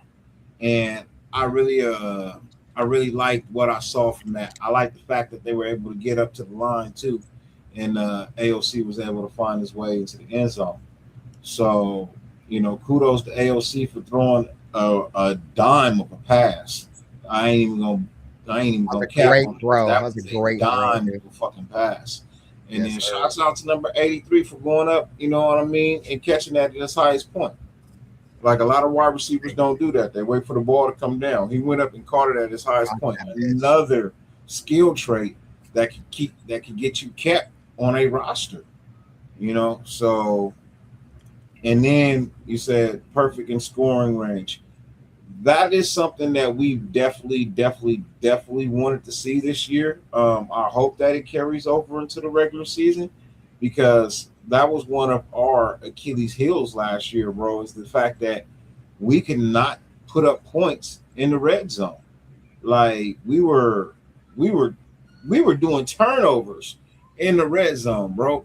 That makes no sense. We were going for fourth downs in the red zone and getting cooked. So throwing picks and shit, bro. For the fact that we were able to go 3-3 in the red zone, AOC finding the red zone finding the end zone on his feet, and also finding Dylan Labe, finding the end zone as well. So, shouts out to Kubiak and the staff for at least coming in here and developing ways to actually find the end zone in the red zone, man. Be it, field goals or be it touchdowns, man. I just happy for the fact that we're not turning over the ball and we're not going for it on fourth downs and getting shut out and just leaving points on the board. I'm with you. Shout out to the 40 people that are still watching, man. We're pushing 12 p.m. here on the West Coast, man. I know it's pushing 3 a.m. for some of you guys on the East Coast, bro. We appreciate every single one of your guys' time tonight. Join in for the podcast, man. We got a few more segments. We're going to wrap it up, man. Shout out to Dyrti, my co-host, as well as Nutty Raider Nate, man. Tapped in tonight, Loaded Box Entertainment, and the Natural Born Raider podcast, man. Make sure you guys are subscribed to all 3 channels, man. So I'm gonna go over this real quick. So the defense in the second half, the one thing that I like the most, right? So be it third string, second string, fourth string. Our defense, like we got carved up last week against Arizona, dude. Like it didn't matter who the quarterback was or who the wide receiver was, we were getting cooked, bro. You feel me? In the first half, in this game in particular, we were getting fried in the run game. In the second half, bro, I seen an adjustment. It's a preseason adjustment. It's different strings, whatever, bro. But I seen an adjustment, bro. The Raiders defense locked the fuck up, held the Texans scoreless, bro. They dropped the fucking donut in the second half. To me, that's the key of the game, bro. Like, yeah, the Aiden O'Connell shit was nice, but the fact that the Raiders completely shut the Texans out in the second half, that's impressive. The run game, I talked about that earlier. I'm super excited for the run game.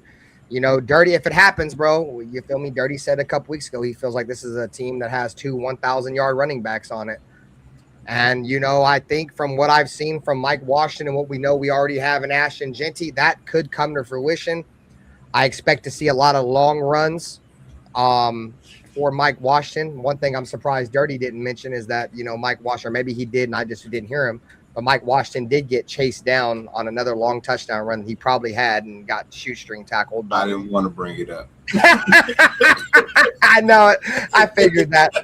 But he still, nonetheless, he played well. Once again, the biggest run of the game, just like last week, biggest run of the game. Obviously Mike Washington's going to come with a lot of excitement. There was comparisons of, could he be the next Darren McFadden? There was Darren McFadden references, not only for his size and his speed, but, Darren McFadden played at Arkansas. Mike Washington coming out of Arkansas. There's a lot of familiarity there. I don't know if I said it better that time. I super micromanage myself and microanalyze myself when it comes to words, and I hate it. So anyways, clutch finish. Yeah, Aiden O'Connell, bro. Like I said, bro, pride, poise. If you guys are watching the play-by-play, you feel me? I put the anthem on. You feel me? When it's the last drive, You feel me? The anthem, come on. The autumn wind is a pirate. And as soon as I played that music, Aiden O'Connell went down that bitch and sealed it. You feel me? One thing I will say about that clutch finish, guys, is that the way we managed the clock, like we had to get that tush push. There was like 16 seconds left, bro. If we didn't get in the end zone, the time was probably going to run out.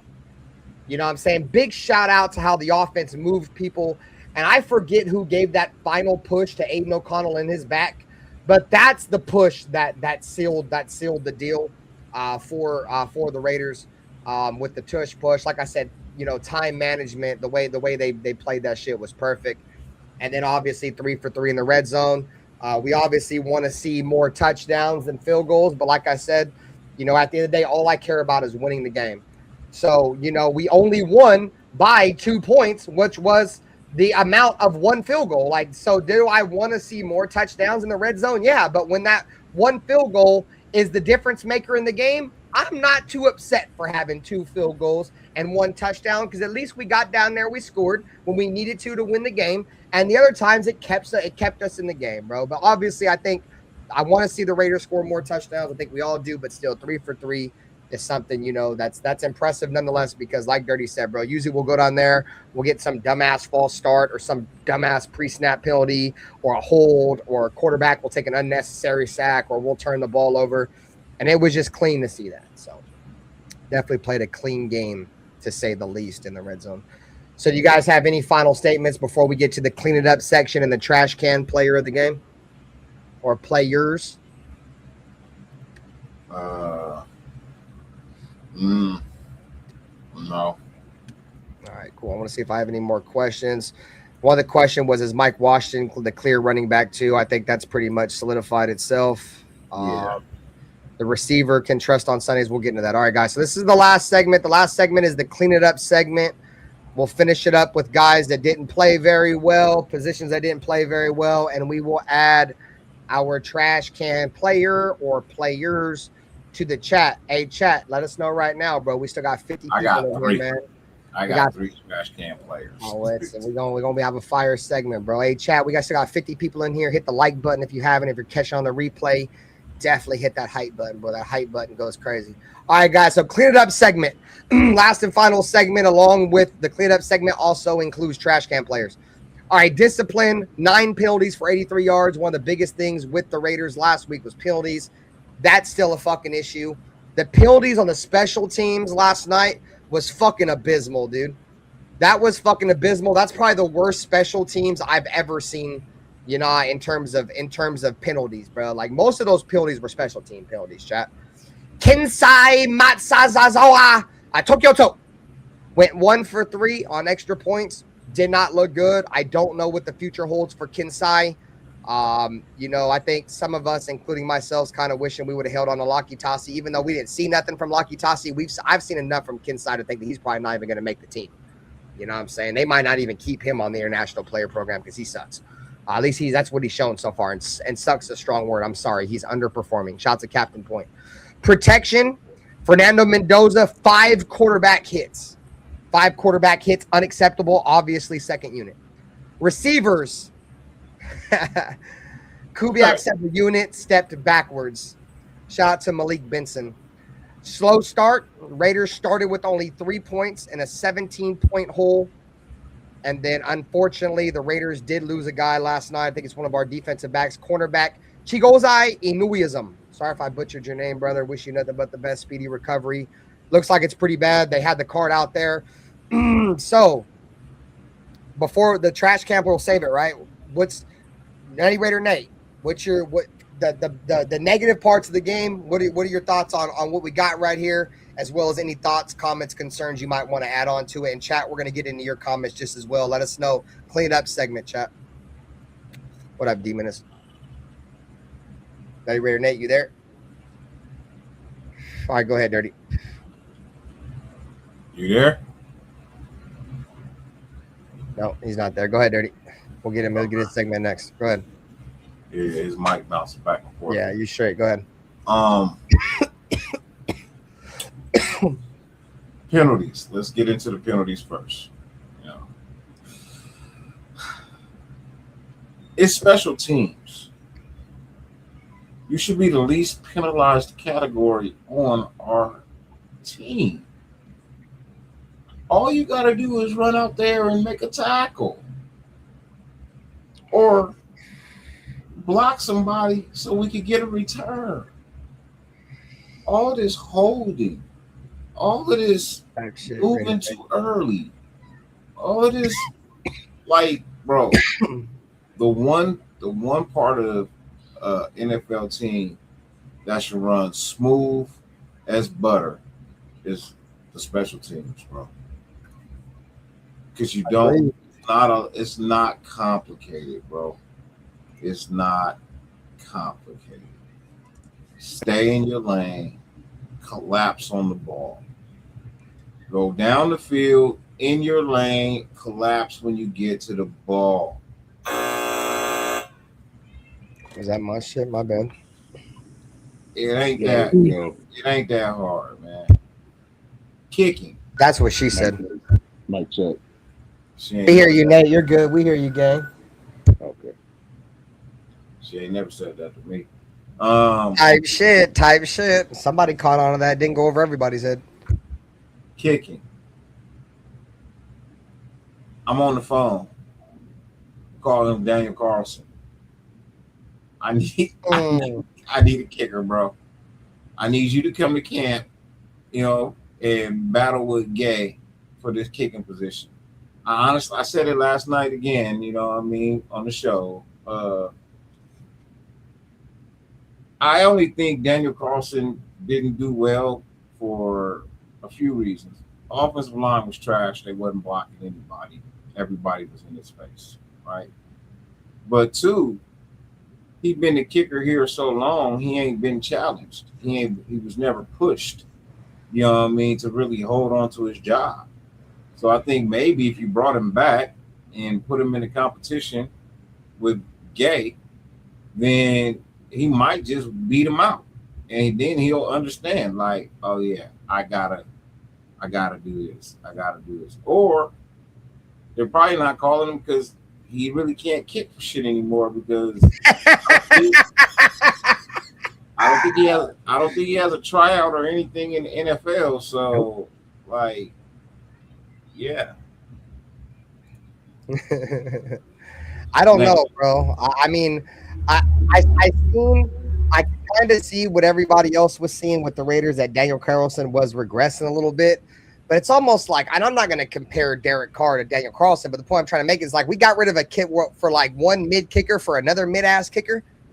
Like, fuck that. Like, Matt Gay is terrible as fuck, bro. Go back and look at Matt Gay last year. He's fucking terrible. He was on two different teams. He was worse than Daniel Carlson. That's what I'm saying. That's what I'm saying. Like, that's exactly what I'm saying. Just because the special teams coordinator has a rapport with Gay, that doesn't make Gay good. Just because he had his best year under you doesn't mean he's going to repeat that again.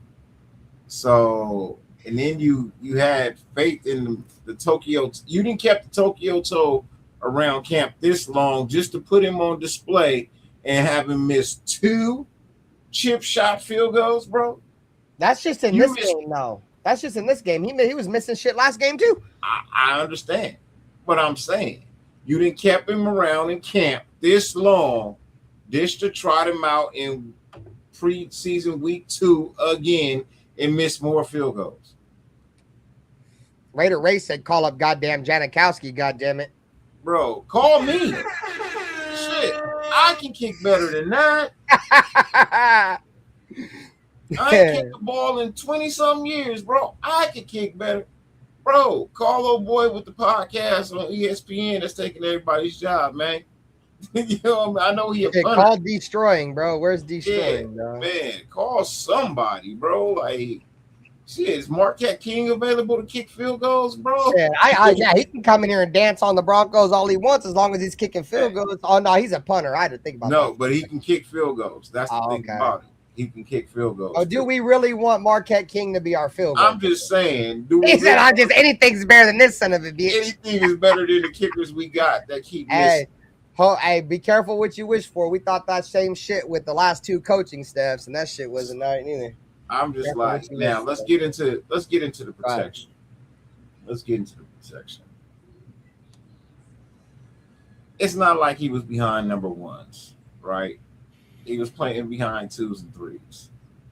Fuck you, Jordan Meredith. I don't even know why you're on my team. I Honestly, fuck you. You suck. You're getting my quarterback. I have no clue as to why he's on the team. Bro. He fucking sucks, dude. Fuck bro. him. He looks so bad. He looks so bad, bro. And bad might even be an understatement, dog. But I will say he once he got to battling 4th stringers, he looked better. What up, Space Windu? When he's going up against 2nd stringers, not so much. When he's going up against 3rd and 4th, he looked a lot better when he started going up against people that's closer to his talent range. But going up against people who are better than him, he don't even stand a chance, bro. You know, at least sometimes you at least have a fighting chance. This dude, no fighting chance at all. It's like, oh my God. Kind of like number 63 on our defense that we yesterday, bro. That dude was getting moved around like furniture, you know what I mean, at a wholesale thrift shop store, bro. I'm just saying. It's bad, bro. It is really, really bad. But I don't blame all the hurries on Mendoza. I blame a majority of that solely on the fact that our depth at offensive line past the first unit is extremely suspect at this point, and we are going to have to figure out a way to address that and get it to be a little bit better. Kubiak said the wide receivers took a step back. I don't think he was talking about all of them. I think he was talking about one.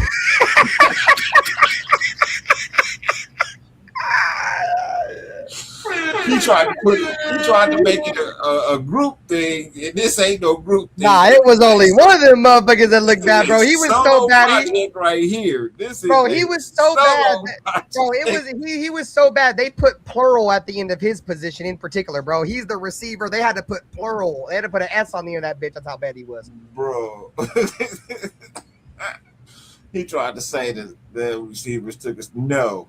One receiver took a major fall, bro. A major fall. That wasn't no step back. He took a fall, bro. He went off the cliff. Thelma and Louise did, brother. He just on off the cliff. I'm guilty. I'm guilty as fuck for falling for that, dude. Me too. I'm guilty as fuck. But then I was like, then I started thinking, I'm like, oh well, he is playing against our DBs. You know what I'm saying? So I'm like, our DBs are shit. So yeah, he probably looks good. And then I'm like, well, our DBs kind of look good, but our wide receiver is kind of shit. It's like the Raiders wide receiver room and cornerback room is like the Spider-Man emoji, dude, or the Spider-Man gif. Like they're just all pointing at each other. Like they're all the same, dude. They're all equally as shit, gang. And just because you stand out in either room does not make you better, dog, than any of these other guys. Because it's like, do you like shit soup or do you like shit salad? It's like, respectfully, I'm not calling none of these players shit, but in terms of the talent level, all these dudes are mid as fuck. So do you really take anything that comes out of this fucking receiver room or cornerback room serious? Shouts to Raider Outlaw. Shouts to Brandon Hollum. Anyways, 30. Slow start. Slow start. Slow start because you put a quarterback out there that's not ready. Quarterback that you trot out there to get the reps, plain and simply, is just not ready. He probably would have had a better display if the roles were flip-flopped. If AOC was the one who came out and started the game and Mendoza was the one who ended the game, I guarantee you he probably would have had a better outcome. But I'm not saying better than what AOC did, but better than what Mendoza did in the first half.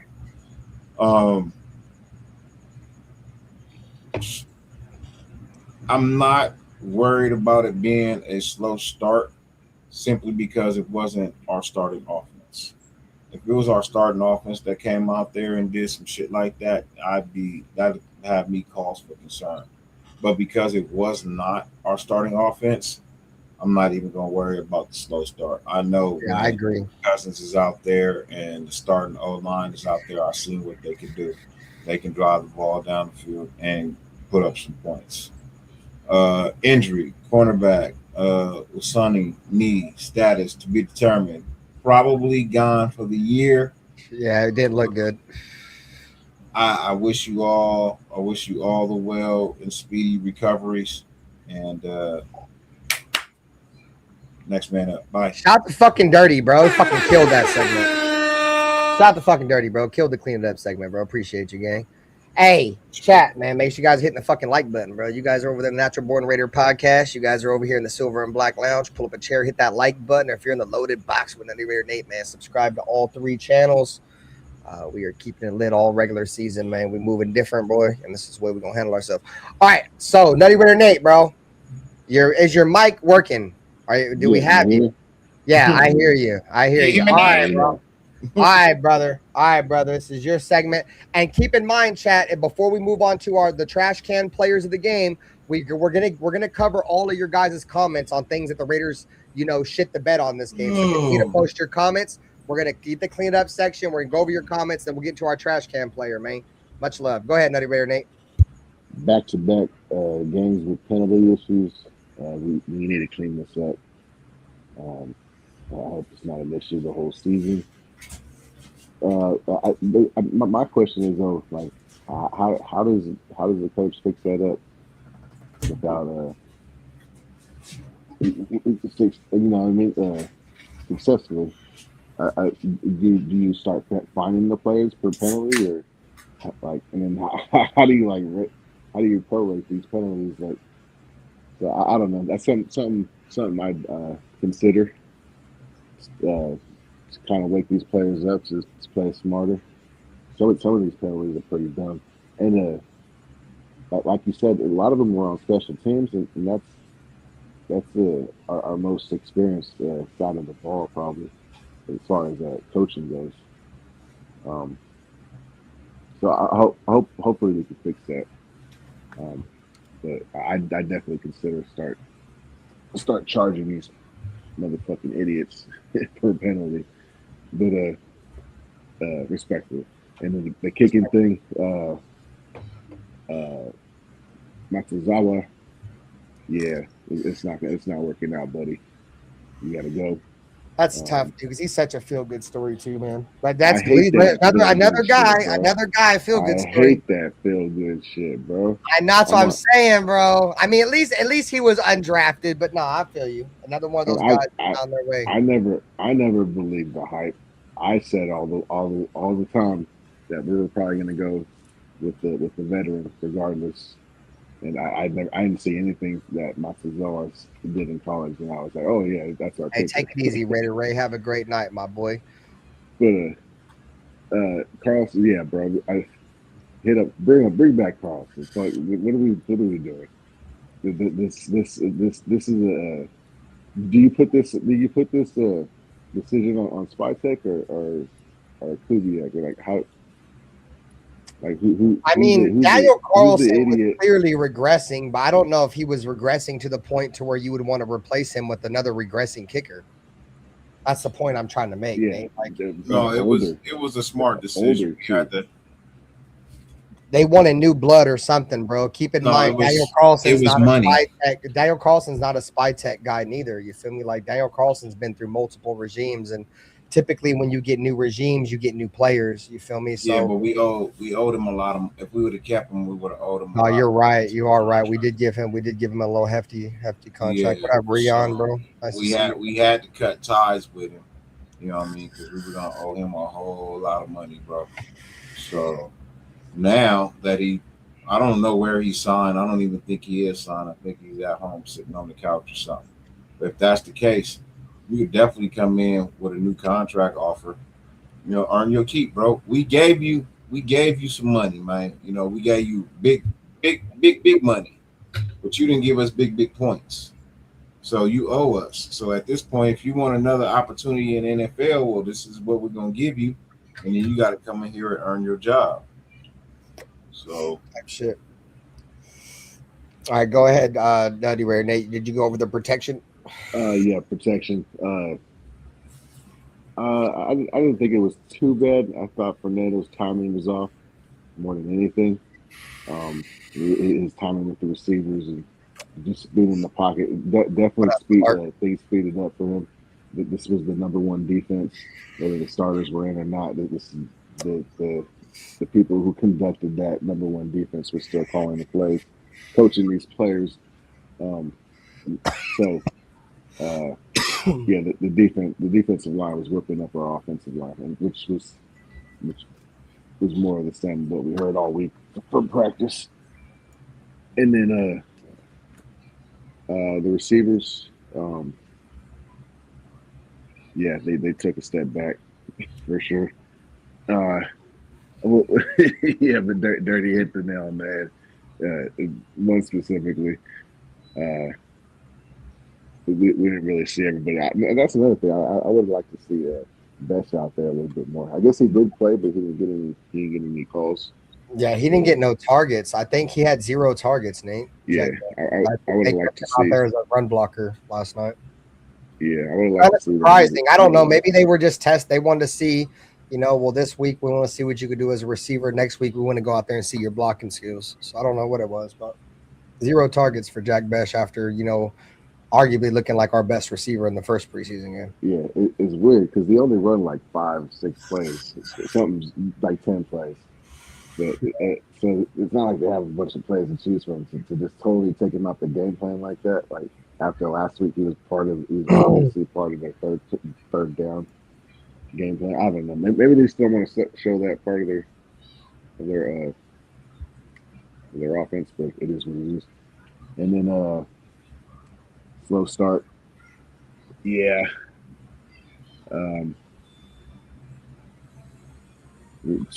The whole half, we damn near got shut out with the field goal. Yeah, that's it. It was a rough outing for Fernando Mendoza, to say the least, bro. And it's not all on Fernando either. It's our defense got fucking. No, for sure. I mean, we didn't have. I'm just saying, like when they all look at it, bro, they're just gonna be like, who was the quarterback? That's why, especially with Fernando being the number 1 overall pick. That's all I'm saying. But I hear what you're saying. It's not just on Fernando. The whole team played bad, but it was a rough half for him. He couldn't put up no points, bro. You know what I'm saying? Like he's not in the best situation, guys. He's for real. We know that. He's gonna have a tough time this year. I knew this shit, but I don't want to say I told you so. We just know ball. We just have to start saying that. We just know ball. Yeah, shit's happening. We're gonna have to get through this year, and next year's gonna be what it is. And we'll see. Hopefully, we can turn some shit around and get the running game going quicker. Sure. Yeah. So, but thoughts on the injury? I didn't see it. I didn't really see anything major. Yeah, I didn't really start seeing it neither. So I didn't really see it neither, bro. They didn't show no clips, bro. It didn't seem like he needed a stretcher. Yeah. Well, I don't know. It was a lower leg injury, so it's nothing major, nothing was ahead. So that's a good thing, but I don't know. Whatever. Oh yeah! Shouts to Nutty Raider Nate, man. The clean it up segment, my brother. So I'm gonna just say this, bro. The penalties for me, the discipline, the penalties. I feel like those things kind of work the kinks out with your penalties in the preseason. We hate to see it. As long as the penalties don't transition to the regular season, I'm not too worried about penalties, bro. Like I think a lot of them are also on, the second and third strings as well that aren't going to get a ton of time. Not too worried about the penalties. Also, the fact that if you're a Raider fan, we typically are the most penalized team every fucking year anyways, even when we're not really doing shit. Kicking Kensai Matsai Zazua Tokyoto did not look good. It's not good for Kensai. I don't know what. Got Aunt Six with the super chat. My brother. What up? What up, Aunt? At On Sixth Soldier donated $2 through Super Chat. What up, Ben? Nate Dyrti, F. Dustin, Aussie, Cortez, Sultan. Shout out to my brother, Aunt Six. My brother said F. Dustin, Ozzy, Cortez, and Sultan. All right. So, anyways, back to Kinsai, not looking good. 1 for 3s, not good at all. I mean, he didn't play good last week neither. It just sucks. Like, I like Kinsai for the feel good story, and like Nutty Raider Nate said earlier, bro, I'm tired of the feel good stories. But like, he's an Oakland Raider. You feel me? I have a little bit of shout out to father and son football, bro. I just barely seen your comment. Sorry, dude. I have a little soft spot in my heart for Oakland Raiders, you know, and his first ever game was in Oakland, you know, and unfortunately, I mean, to say it's over is, I don't know, it might be a little bit of an overstatement, because I honestly think they're probably going to keep him on that international player program because it doesn't count against our roster. He's not an international player. He don't qualify. No, he does. He does. I think that's the main reason why we let Lockie talk. He's from Hawaii. That's not international. But he's from Japan, so that four makes him. It doesn't matter what college he played for. He's from Japan, like he's an international player, so therefore he qualifies. It doesn't matter what college he played for. So like Lockie Tassi played in the States too, bro, but he wasn't, since he's from Samoa. He qualifies for it. Somebody get Elsa on the phone to tell her let it go. Let it go. Please. So to move on to protection, Mendoza absorbed 5 quarterback hits. I don't like that, but at the same time, like I said earlier, Jordan Meredith sucks. I'd be willing to bet that 3 of them quarterback hits probably came right up the middle, as I seen Fernando Mendoza get constant pressure in his face all game, primarily. So, you know, once again, I don't know why Jordan Meredith is even on this team anymore. But that's a topic for a whole nother show. Slow start with only 3 points and a 17-point hole. Like I said, I think it was a little bit of a wake-up moment there for Fernando Mendoza. It looked tough for him. But a lot of this game just was almost a pretty much what happened in practice. Because if you guys remember in practice, the scrimmage against the Texans, Fernando Mendoza, we looked at the film. Fernando Mendoza threw a pick 6 to Jalen Petrie on that same exact route that he threw a pick 6 to, Mike Washington, to, I forget the defender's name. But, the whole fucking game was a carbon copy of the practice. We couldn't stop the run in practice. We couldn't stop the run in the game. You know what I'm saying? Like, everything was pretty much, the pass rush showed up in practice in the scrimmage. The secondary showed up. It showed up in the game. But overall, slow start. It is what it is. There's a bunch of backups in there, like Dyrti said earlier. Fernando Mendoza is not playing with starting receivers.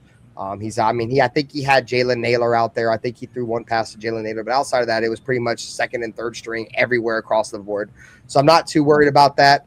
And, Chiguzi Anuism, I'm sorry, bro. Over here in the Just Win Baby podcast, Silver and Black Lounge, Natural Born Raiders podcast, and the Loaded Box, we wish you nothing but the best in your health going forward. So before we move up to the trash can player, we're going to catch up to the chat. This is the clean it up section. So clean it up. Captain Point. Drop your trash can players of the fucking night in the chat right now. This is our final segment. Captain Point said Tokyo Toe. NorCal Raider Jesse said Malik Benson. All Eyes says the penalties need to clean it up. Afakasi said Matsazua needs to clean it up. Malik Benson couldn't catch a cold from All Eyes. What else we got here, man? 1 for 5. Let's see. I think that's it. So drop your guys' topics in the chat, your guys' trash can players, because y'all know what time it is.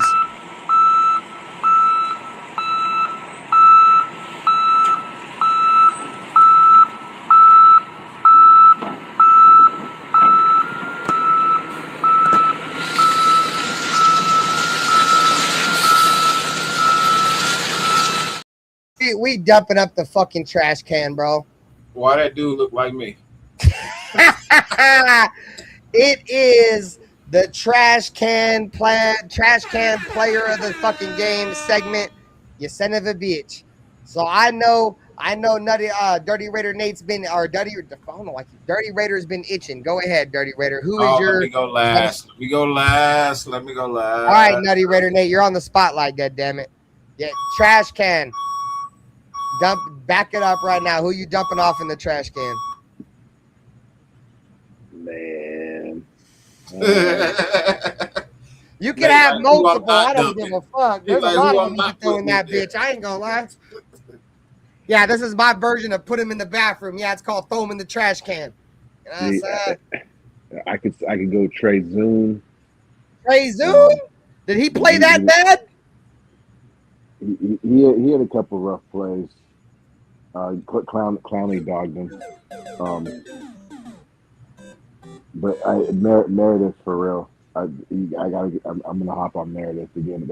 I praised him last week. He did decent against Andrew Billings. He held his own, but this week he looked lost again. So I'm gonna go with the Jordan Meredith for this week's trash can player of the week. All right, bro. My brother, motherfucking Nutty Raider Nate, said motherfucking Jordan Meredith.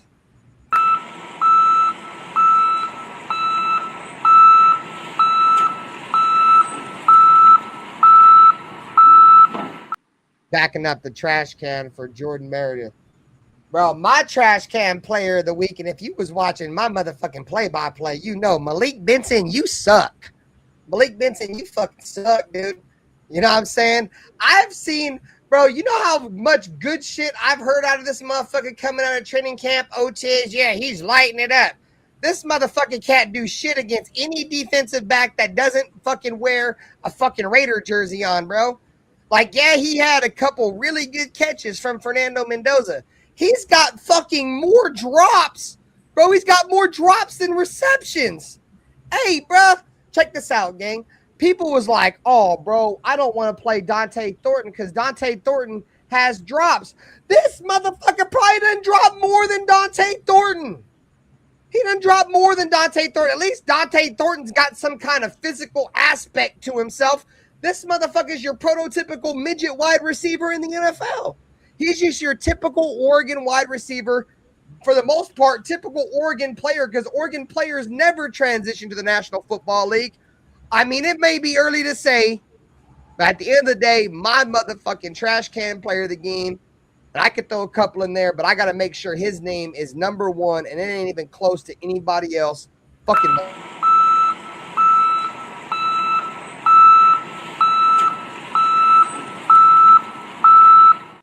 that shit the fuck up, dude. Back that shit the fuck up, dog.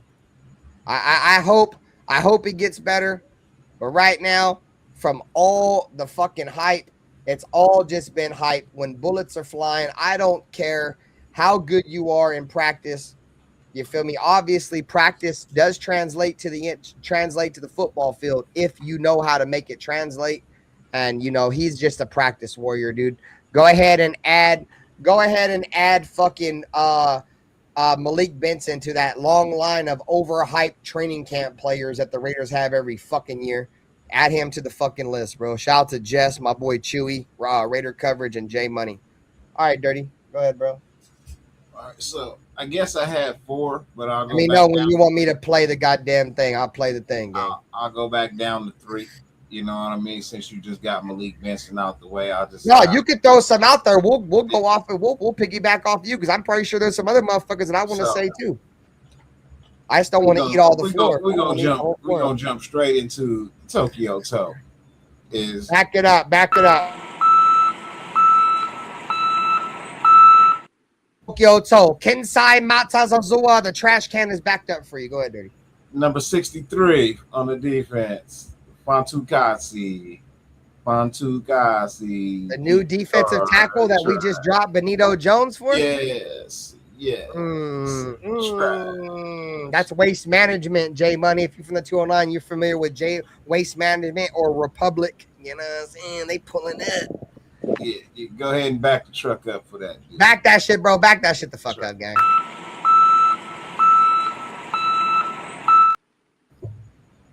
Back that shit up, gang.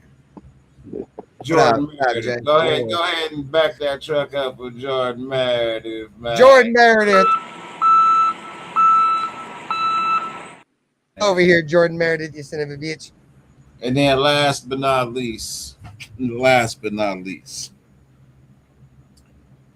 I want you to back the truck up for fans who make takes like Noah Brown was the reason we won the game because he was making crazy catches and shit like that when the motherfucker only had one goddamn target and one goddamn catch. Back that thing on.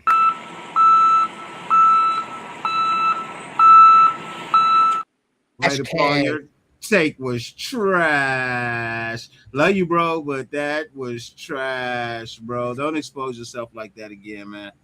Don't expose yourself like that again. Hey, don't ever say somebody made great catches when they had one fucking catch, bro. That's not catches. And it wasn't even a crazy catch. It was a cool catch.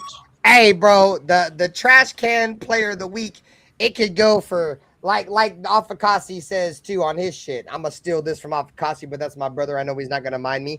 Yo, trash can player could be a fucking a content creator, a motherfucking a commenter, you know, dumbass Raider Paul. Raider Paul probably gonna be a staple of the fucking dump truck. We're gonna be back in this bitch. Well, put a picture of Raider Paul's and emoji in the middle of that trash can because this shit gonna get backed up every single week, man. But shouts out. It might as well be Raider Paul's trash can service, dog. Fuck you. Raider Paul's trash collections. Hey, Alpha said they better throw that cease and desist or else I'm getting my Raider Kush lawyer on that ass. Hey, bruh. At the end of the day, gang, there was a lot of bad we could take out of this game. But you know, I seen some good shit, you know, but Malik Benson, you ain't getting no fucking pass. Bro, if Malik Benson don't do shit in this last preseason game, they could cut him. I wouldn't give two fucks, bro. Hey, Malik Benson, you get like 4 of these. One. That's 2. 3, you son of a bitch. You get 1 for every facet of the game, including 1 for the Silver and Black Lounge, you fucking trash can. Fucking you suck, get 1 dude. for every drop pass, bro. You were 1 for 5, bro. You were the most targeted wide receiver. You were the wide receiver who was given the opportunity to step up and make the best of the ability. And all you were able to do was drop the pass. Now, I will say that one of them was just a good defensive play. Shout out to the defender for just knocking the ball out. But the other ones, bro, hey, on you. Hey, chat. Hey, it's like y'all old enough to remember that Tootsie Roll commercial where the fucking owl was licking the Tootsie Roll. This is like, how many trash cans do we need to get to the center of Malik Benson's sorry ass?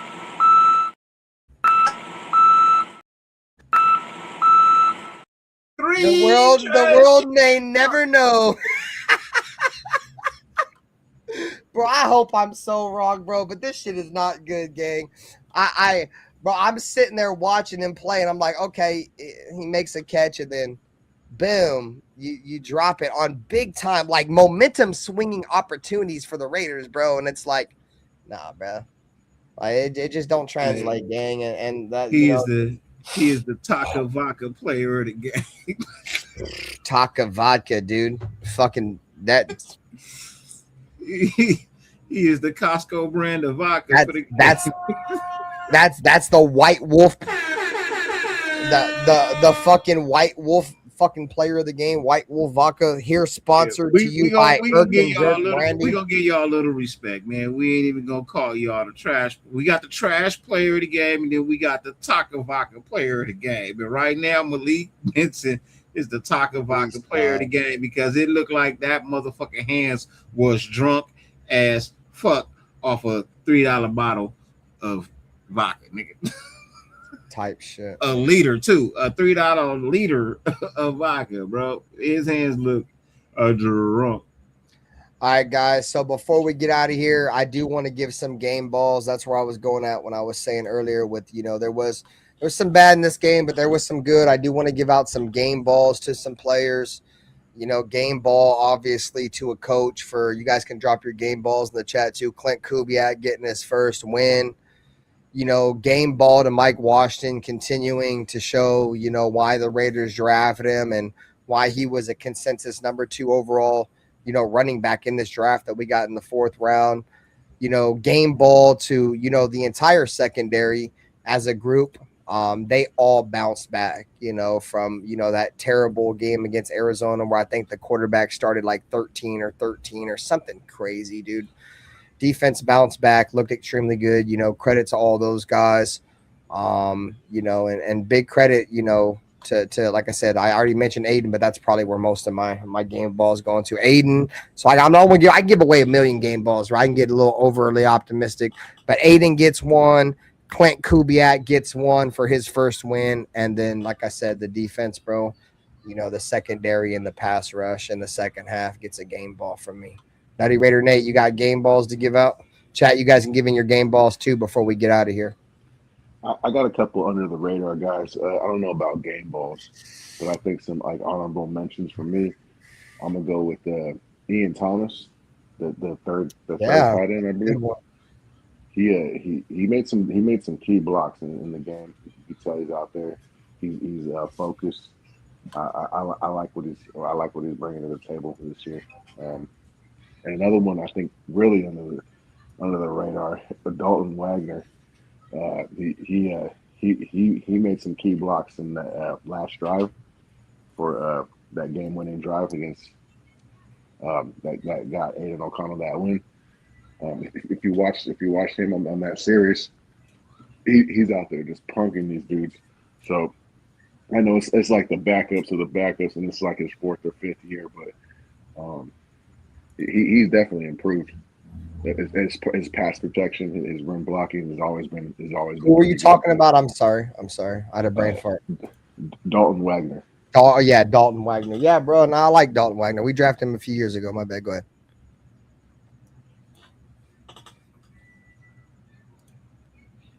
You there?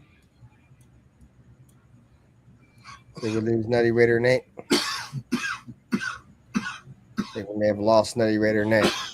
All right, so we got some game balls in the chat. See, we got game balls. So Leke is giving Cian Sloan a game ball. Let's see. Do I see the Raiders winning preseason week 3? I don't know, bro, to be honest. Like it's hard to call preseason games. Of course, it's a civil rivalry between Raider fans and Niner fans. I hope we win the game, but it's really hard to determine or predict a preseason game is what I'm trying to say. I'm excited to see Fernando Mendoza go up against, a Raiders or Niners defense. That's going to be another one in defense that's extremely well coached. So that's the main thing I'm excited forward to in that Niners game. Can't give you a judgment, but I just want to come out with no injuries and continue to see Fernando Mendoza development. So Chewy, my brother Jess, said Washington's getting a game ball. James Furpo said game balls going to Aiden O'Connell for the win. Afakasi said Dalton Wagner did do his thing in that last quarter. Jeff also agrees on Dalton Wagner, so shout out to Nutty Raider Nate calling out the Dalton Wagner shit. Like I said, people who know ball, especially my brother Nutty Raider Nate in the trenches. So if you guys aren't already following him, man, check out the Loaded Box, man. The trenches live. Afakasi said last 2 to 3 series sealed all of his assignments in the pass protection and blasted fools in the run. Yeah, he looked good, bro. Yeah, 2023 undrafted Dalton Wagner. Yeah, facts, gang. Shouts to Clark. They're also letting us know in the chat. Jay Money said, I give a game ball to Johnson, who made that catch at the end of the game.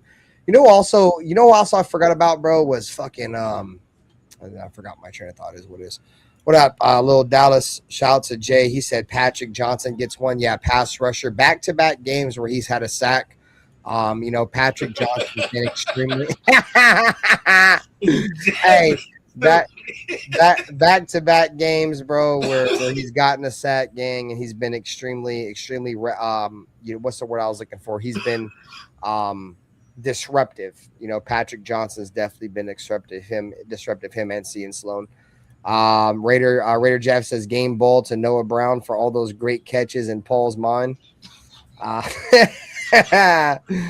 Afakasi said Lauby looked good. I'm glad he's making a mark to push forward in the depth spot. Yeah, I mean, I like Lauby, dude. Like, I obviously have my biggest issues with Laube has always been his ball control concerns.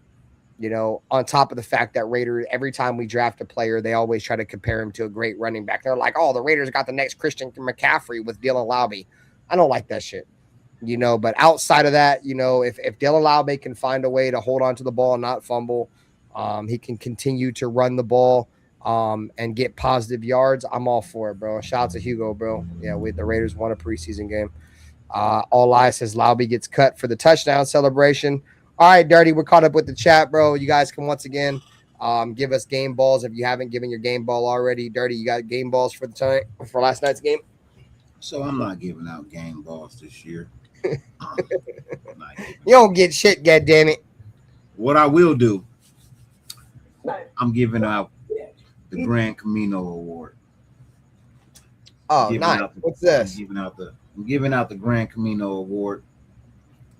There'll be 3 given out every show. You know what I mean? Silver and black bottle. So the first one's going to go to AOC. Type shit. First bottle's going to go to AOC for all of what he did yesterday. Starting the game off terrible, bouncing back, game-winning drive. Got to give AOC the Grand Camino Award. Next player to get this Grand Camino Award is going to be Mike Washington. Washington Jr. gets the Grand Camino Award.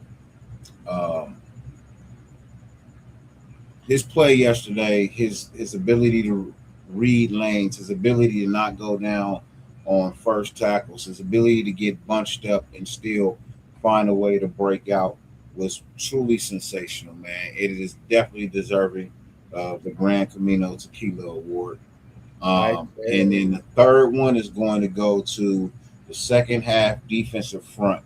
That second half defensive front, they did their thing. They all deserve individually, but I can only give them one bottle of the Grand Camino Tequila Award. Those are my awards for the night. There it is. There it is. My brother Dyrti, man, killing it all. Killing it as always, man. Introducing. You feel me? He said, I don't give game balls. This old school right here. This old school right here. That's Charles Woodson. That Woodson right there. You see them pack this old school. This ain't no slouch right here. This old school. I bet you fire one. I ain't gonna lie. Hey, chat, man. W or L in the chat tonight for the show. Great show tonight, man. You feel me? Dyrti.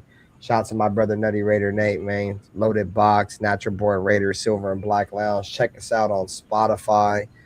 Shout out to my brother Dyrti, man. Got us locked in on Spotify, man. So if you guys want to check out the audio version, you feel me? Check us out on Spotify. Leave us a review on Spotify, man. Leave it 5 stars. What else would you leave? The Silver and Black Lounge, the Natural Born Raider podcast, and the Loaded Box, but 5 stars. You feel me? We don't do shit but 5 stars out here. Outside of that, Dyrti, we probably gonna be back on in a couple of days. You got anything for us on the way out? Doing any shows, anything like that? No, I'm off for the weekend. Black Saturday tomorrow. I'll be back. We'll see where I'm at, but yeah, I mean. Oh no, I mean, figure you live your life, gang. But I'll be back tomorrow for Shelly. Nah, he said the link for Spotify doesn't work. What do you search to find it? The Silver and Black Lounge. Just type in the Silver and Black Lounge. A picture of me, Nutty Raider Nate, and RaiderBen will pop up. You'll recognize it. I guarantee you will recognize it when you see us. But it's under the Silver and Black Lounge, not just Silver and Black Lounge. You know what I mean? The Silver and Black. Yeah, I don't know, Dyrti. I tried to look at it earlier, and I don't know if it glitched. So maybe you can check it. I don't know if it was tripping out. I know it was kind of tripping out on me earlier too. I don't know what happened. A lot of internet shit been going on. Yeah, we'll check it out though. But it did like Dyrti said, bro. Just look up the Silver and Black Lounge on Spotify. It should be there. But I'll be back on tomorrow, Dyrti. Outside that, you got any like I said, any final takes on the Raiders or anything like that? Hold on. I'm checking right now to make sure. Oh yeah, it did this shit to me yesterday too. Hold on. Yeah, it was All bugging. right. So here we go. I got it. Look, Dirty trying to figure it out live on stream right now, bro. That's what you call hard work and dedication, you son of a bitch. We're doing it right now on the live stream. He's trying to figure it out. Like, there it is right there. I think Afakasi figured it out. Like, there it is. Yep. The Silver and Black Lounge on Spotify, chat. Yep. So for y'all, man, like I said, go leave us a review. You feel me? I know a lot of you guys catch these streams live, but shit, y'all go over a lot of people don't, bro. A lot of people they check out these podcasts. You feel me? You guys go over there and leave us a 5-star review. It's gonna help, push us out to, a very more extensive audience.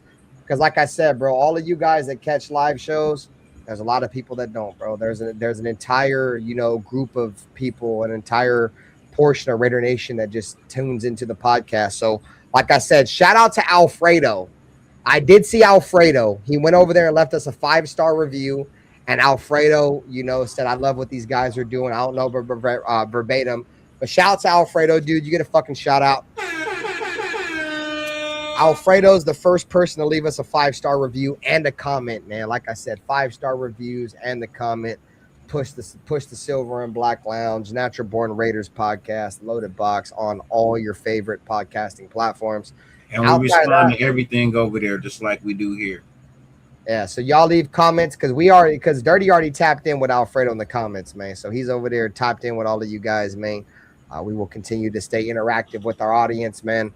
And we're 1 member away from 60 members, chat. So remember, if I hit 60 members by the end of August, we have 9 days. We're on the final week. I'm giving away 3 NFL jerseys. 2 NFL jerseys are already locked in. So all you members that are currently in here, you guys got a jersey already. Your name is on the board as well.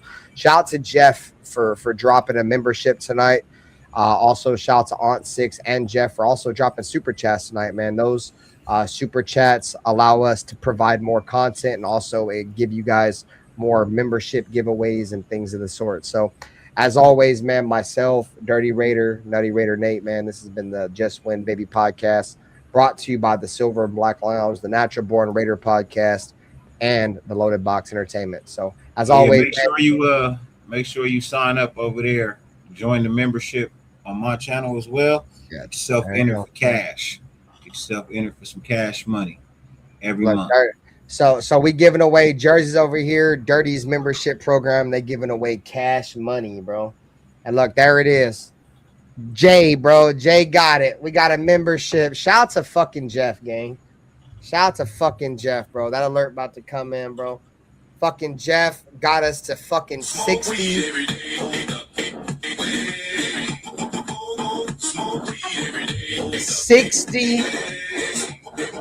That's 60, chat. That's 60. That's 60 members, chat. I gave out some gifted memberships as well. Shout out to Jeff. He's gifted away some memberships. D-Mokes. Bro, we just hit 60 members live. Jay, Raider Jay, you just got your name on the Silver and Black Lounge Founders Board. You also just got yourself entered into the Raiders jersey giveaway at the end of August, man. So shout out to Jeff, bro. Once again, that's my brother. I can't wait to meet you in LA here in about 4 weeks. Raider Jeff is going to be in LA. You're going to link up with myself, Dirty, and all of us, bro. It's going to be great. And then Jay just gifted out a membership too, bro. He said he gave it back, bro. He gave the shit back in blood, bro. Shout out to Raider Jay. He just gifted a membership. And of course it went to a fucking Niner fan. Fuck you, Hugo.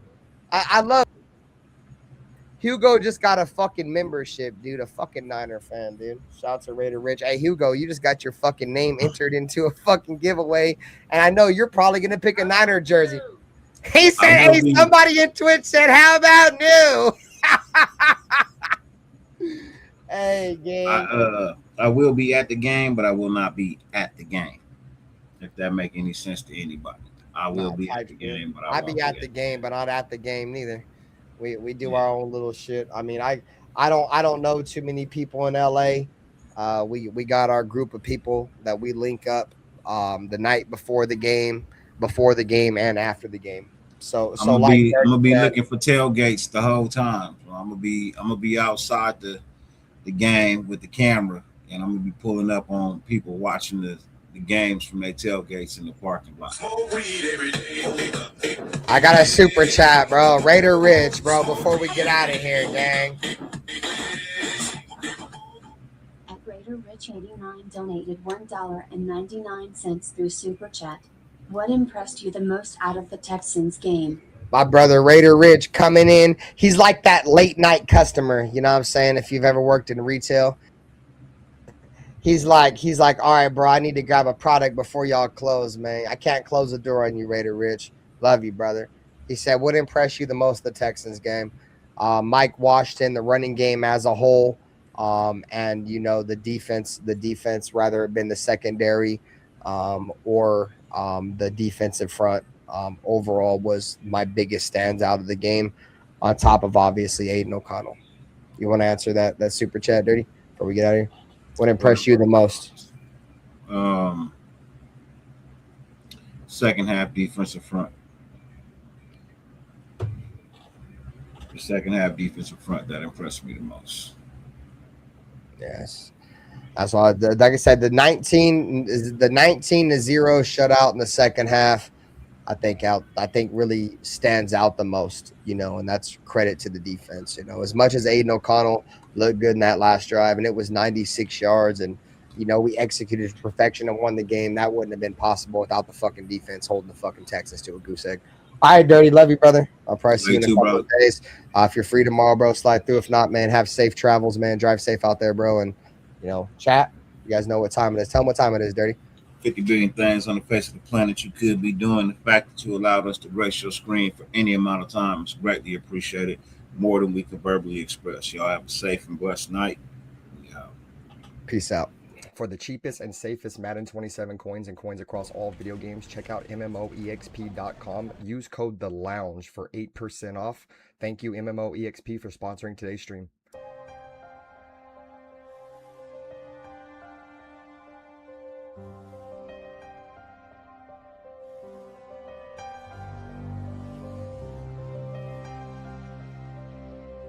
They didn't have to say much. This is the Raiders.